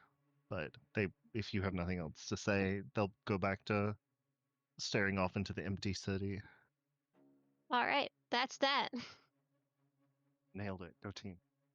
We're getting there. Slowly but surely, we'll trust each other. The problem is looping the missing people into it. It'll be fine. Look, we can only do so much. I think Isolde just kind of will fuck off from everybody else for the rest of the night and let y'all do your things or at least for the day. In the evening, Seraphine walks over to Theo. Where would Brick, Coco, and Isolde be? I feel like Brick and Coco are probably over. You said there was some kind of blacksmith here? Yes. They're probably over there. Not necessarily helping so much as letting Coco see something familiar and trying to keep them calm and happy. Yeah, Coco is definitely backseat smithing. You see Selin is humoring him and letting him hold some of the tools while she's working on some more delicate tasks. Brick's just standing there like, yep, this is fine. Backseat smithing is totally not irritating to anybody involved. While you're over here, you see that there is a whetstone on a nearby table made of a metal you don't recognize. It's a very dark looking steel of some sort, rather than a traditional whetstone. He'll kind of like wander over to it. He's looking at it. If the blacksmith doesn't mind, he kind of just gestures like, can I pick this up? Can I see it? Oh, yeah, sure. It's very, very hard to come by, but you're welcome to use it. Brick picks it up. Does he know what makes it special? I'm going to say no. Doesn't feel or appear like any metal you've seen before. Okay, stay with me on this. Can Brick lick it? Sure. Just gently. He just wants to know what does it taste like metal? Is it metal? He's trying to determine what this is. It has a very neutral taste. It feels like metal, though, to your tongue at least. Yeah, you didn't think you were going to have to think about that now, did you? Okay. In that case, can Brick sharpen his great axe with it? If the blacksmith's cool with that? Yeah, she seems to be more focused on Coco not burning down the entire establishment. That's honestly wise. I'm gonna be so real. What are you sharpening? My great axe. Okay. So you spend this time sharpening your great axe. This is a magical whetstone, so this will bring your great axe to a +1. For like how long? It is now enchanted, so Holy shit. until you get rid of the great axe. That's phenomenal. Shout out to this enchanted whetstone. That Brick has still no idea what it is or what it does. I, as the player, understand this. Brick is just like, yep, great axe is sharp. Done. Okay. Elsewhere, is Isolde going to join Theo or do their own thing? So this actually, I have a question. Like, I got the impression as a player, like this was kind of Theo's thing, right? Like, is there any benefit to Isolde being there, or I just don't want to intrude on his moment? That's tricky because there would technically be a benefit It's essentially what Theo's about to learn how to do is to tap into his connection to this specific deity, which would also be helpful in your case. But I think it's ultimately up to you whether or not you would want to be taught how to do this or if you want to just figure it out the hard way.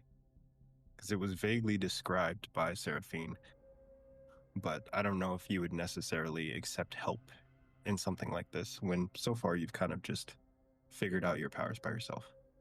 I feel like Isolde would go, not really with the intent of learning anything, but more of like a, I'm about to watch this motherfucker try to meditate. I already do this every time I sleep. Like, let's watch the human struggle, you know? I'm a half orc, thank you very much. Let's watch the half orc struggle. Rick would probably go to when it was evening time. I will say during the day also Isolde would take like a walk topside around the city, since it does seem to be a fairly safe space. Not going in anywhere or investigating anything, but just like walking the streets seeing what remains, which we saw on the way in too, so. As you walk through the streets of Valkyrin, or what was Valkyrin, you can kind of piece together in your mind what the city might have looked like when it was still standing. And it's massive. This is a maze of a city.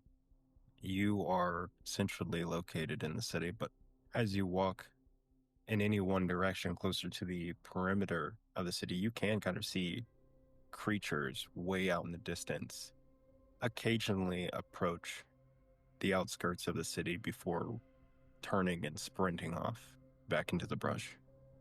Yeah. I would never get too close to anything, and I would always stay to like main thoroughfares so that I know my way back. But yeah, I would just check that out and then return. And then yeah, I'd probably go, let's go see the half orc try to learn elf things. You guys are guided by Seraphine down a long winding hall.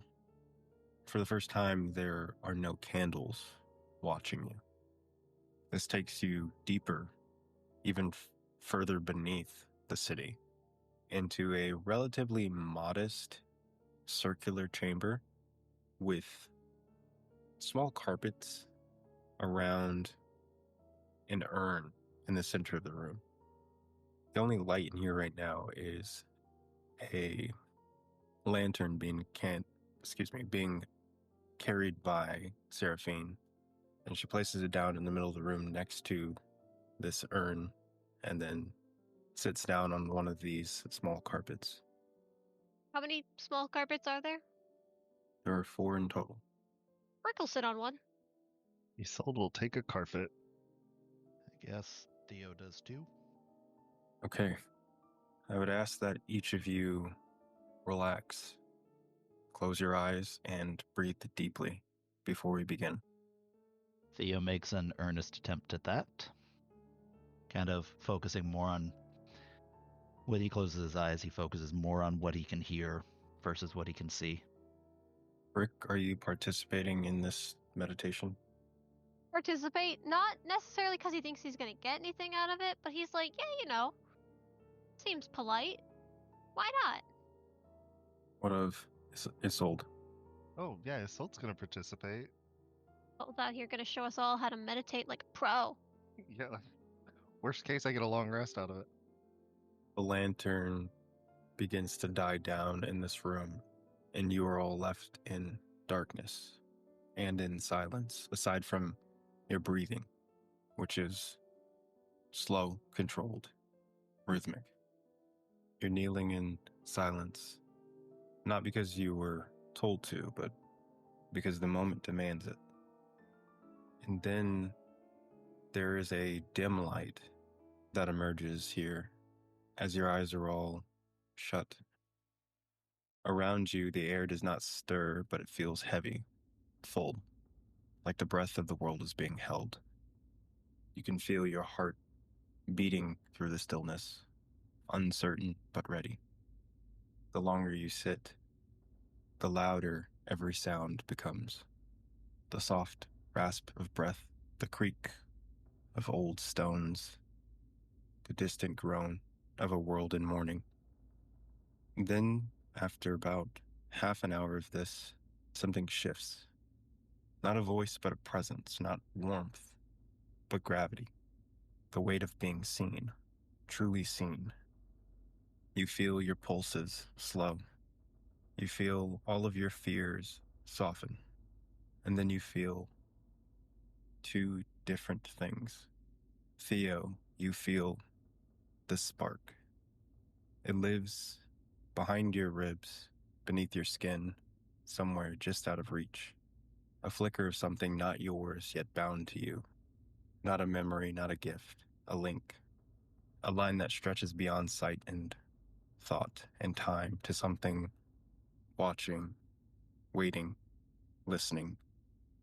And I would like Isolde to describe what you and Brick see in the darkness. At first, it is not just the sight, but the sense of vastness beyond comprehension. Just the sense of, and not in that comforting, like the universe is vast, but a vastness that is empty, cold, and dark, and infinite. And then just like one eye in the darkness, and then another over here, and another eye over there behind, each one different in appearance, each one with a different, sclera, a different type of animal, a different type of beast, each eye completely unique, but each eye looking in and observing, and this sense of being seen, both not just physically observed, but your very essence, your soul, being laid bare in judgment and being found lacking and not enough. And this kind of withering cold that comes with that disdain for existence. Though this is not something you've seen before or experienced, Brick, it does feel familiar. Hey, Pops. How's it going? Never having meditated in his life, he's not entirely sure what he's supposed to be doing, but this thing showed up, so clearly he's doing it right, so he'll just kind of wait to see if it talks back or if this is like a one-way thing or... Isolde and Brick, you're gifted with a vision. The eyes glow for a moment before your vision is blurred, and when it refocuses, you are elsewhere, not in darkness, but you're standing in a city. You cannot move, but your vision naturally shifts from place to place in the city. The Dark Father is showing you something very particular, but for a purpose you do not quite understand. Isolde has had this happen before, probably several times in their life. This is not new. So I think they just kind of relax into the vision, knowing like fighting this is not. That's not a thing. You don't win that. So they just kind of relax into the vision and let the Dark Father show them what they will. And I don't think Brick's ever seen... Is this like a large city? It is. Yeah, I don't think Brick's ever seen one of these, so he is doing that thing where like your head's twisting constantly, trying to take in as much of it as possible. Are we aware of each other in this vision? No. This city does not announce itself with roads or signs, nor does it seem to belong to time. The air smells of flowers that no longer bloom anywhere else in the world, and the sky above it glows in soft pastels, almost as if it's permanently caught in golden hour. You can hear birds singing lullabies they've forgotten how to sing elsewhere. These streets are clean. The people around you are smiling. There's music, harps in the distance, voices in harmony without a source. No one speaks of war, no one speaks of demons. The cobblestone is smooth. Windows on houses are stained with impossible colors. The towers of the city curl upward like blooming petals. They do not know. You look around. They do not know. They do not know that 17 years ago, Ivarthiel was taken, that the sky was torn open and demons poured through like blood from a wound. They do not remember Valkyrin burning. They do not recall the screams or the fire or the sound of gods dying, because something has made them beautiful lies to wear instead. Your vision pans outward. You are now on the outskirts of the city. As if passing through a barrier, you look around to barren wastelands in every direction. This city sits isolated, surrounded by illusion. But in the vision, you know that you will be able to find this location using what you're now looking at as a reference. And then you are back in darkness. Theo. At first, you're focused on light, golden radiance. Then there's flame and the sound of it flickering. The sound is emanating from every direction around you, as if you yourself are the flame. Everything around you fades, not into shadow, but into something harder to name, a space between breath and flame, between heartbeat and memory. The light around you doesn't glow, it burns, quietly, patiently, like embers under ash. Then you're standing in a place that doesn't exist, a field of white stone fractured and scorched, as if some divine war once thundered through here and left behind only ruins kissed by light. The sky above is vast, not blue, not black, but gold, stretching forever. Pieces of it fall like slow burning stars. And before you there's a throne, cracked in two. The figure seated in it is made of light and armor and silence. He does not look at you, yet you feel seen. Not your body, you. The version of yourself that carries guilt, hope, defiance, faith. All of it laid bare in a single breath. He has no face you can recognize, only a crown of flickering sunfire, and across his chest lies a wound, deep, smoldering, bleeding light.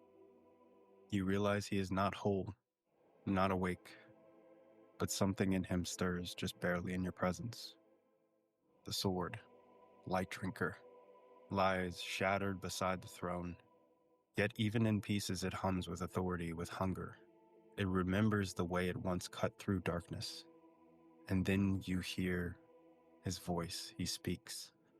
Not aloud, not with sound, but you feel it like thunder in your bones. You carry the ember. It is not enough, but you are not alone. The ground begins to shake around you, the stars above pulse. And when you blink, it's gone. The runes, the voice, the throne. But the heat remains in your chest, in your palms, in your spine. You feel it now, not as a blessing, but as a burden you've chosen to carry. The light is not gone. It just needs a reason to return. You may be that reason. And you are back in darkness.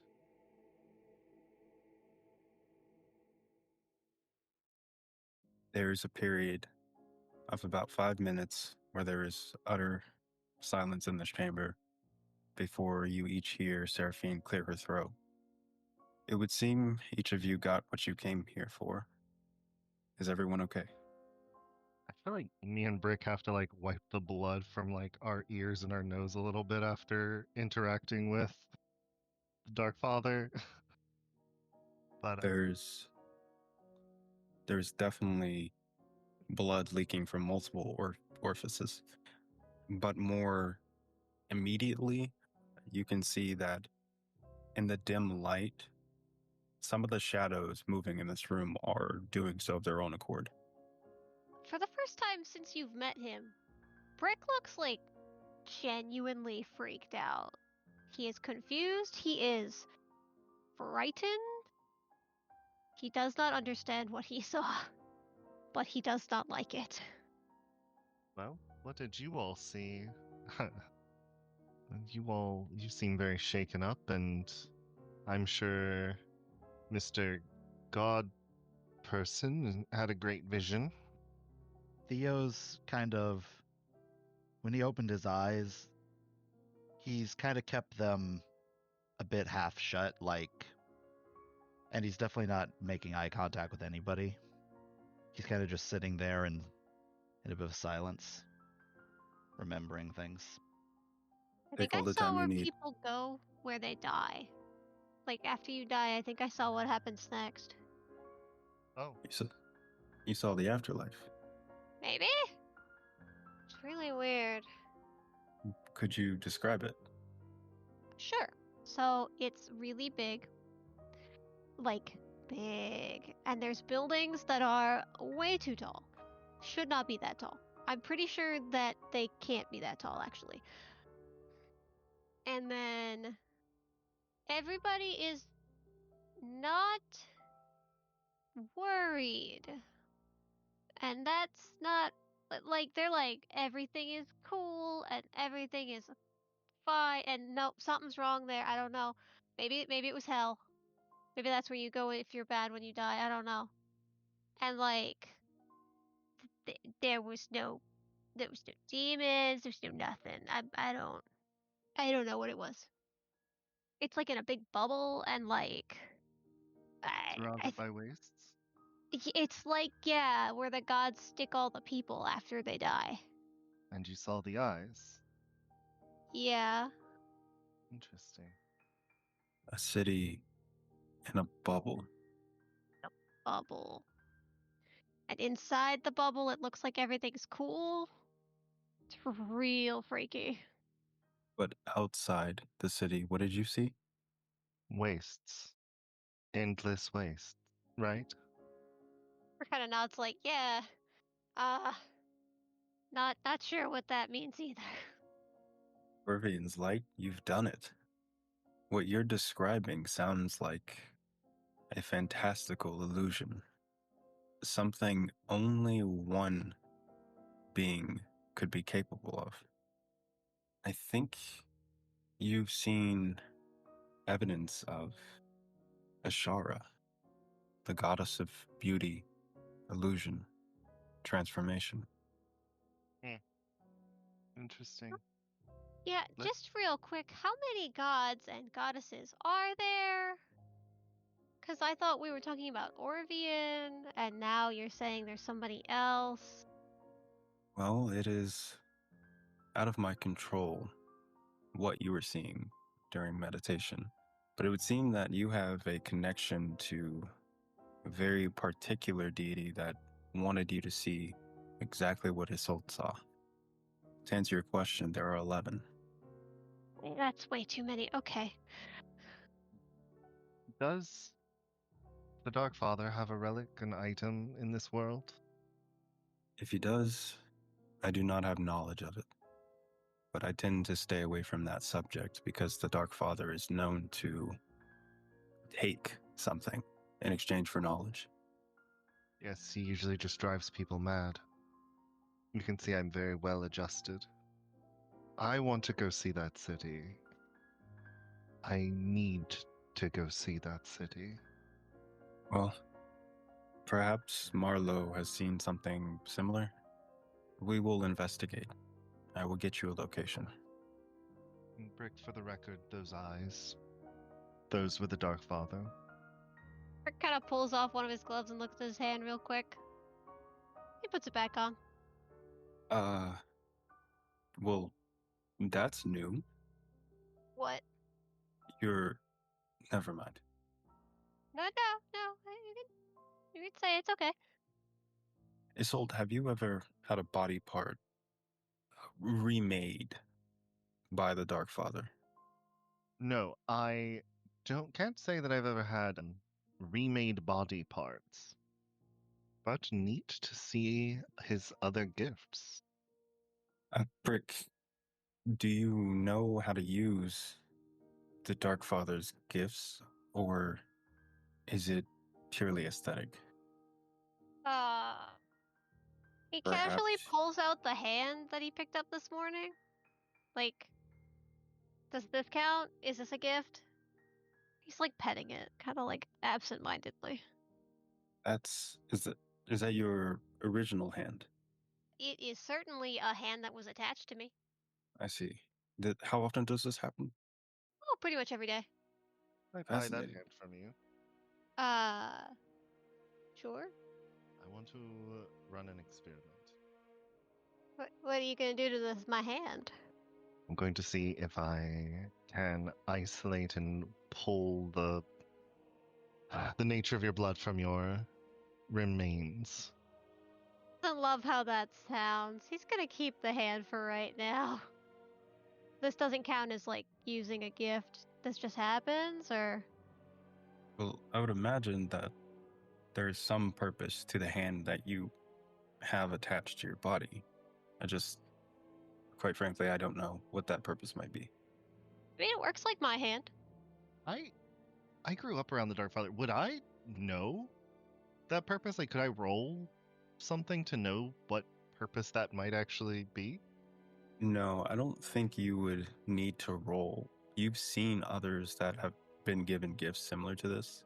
Mm-hmm. Those eyes typically are able to absorb magic in some cases. In other cases, the eye on the palm of Brick's hand might be used to petrify. So yeah, don't worry. I've seen this many times.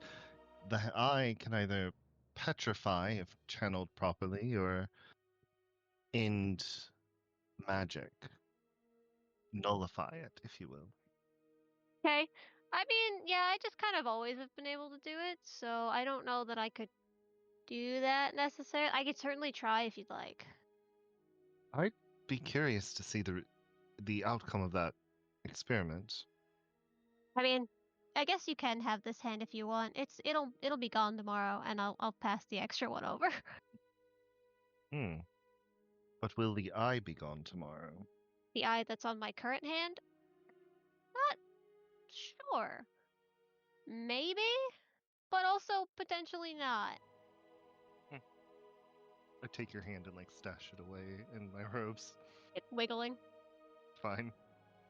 As for you, Theo, I know it feels like you've been given nothing but more questions from what you've seen, but my hope is that in time you will be given more clear instructions as your connection to Orvian's light is increased.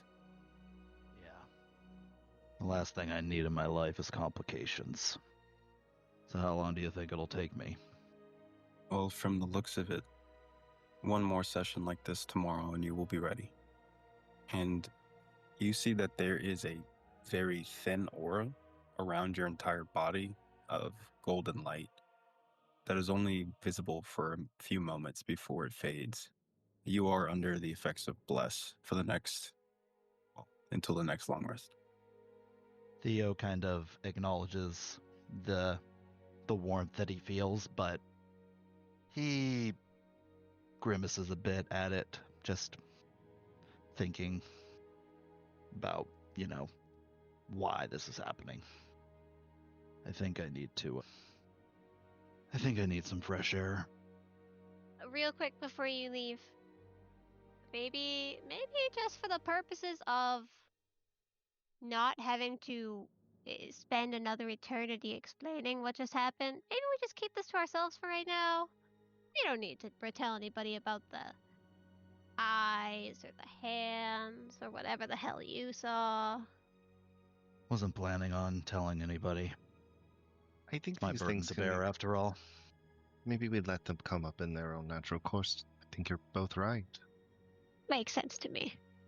And frankly, I have spoken more openly about my god with you all than I am perhaps comfortable sharing beyond you two or three.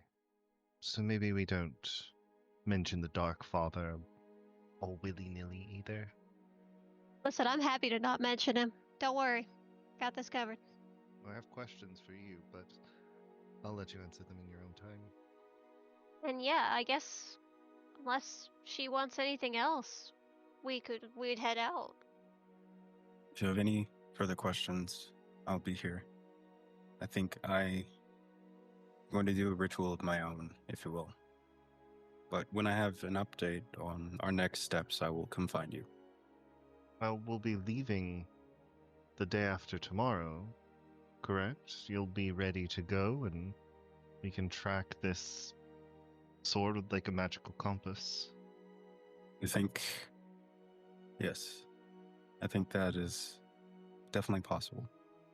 Which means it is incredibly important for each of you to rest while you are in safety, because the journey ahead of you will not be a gentle one.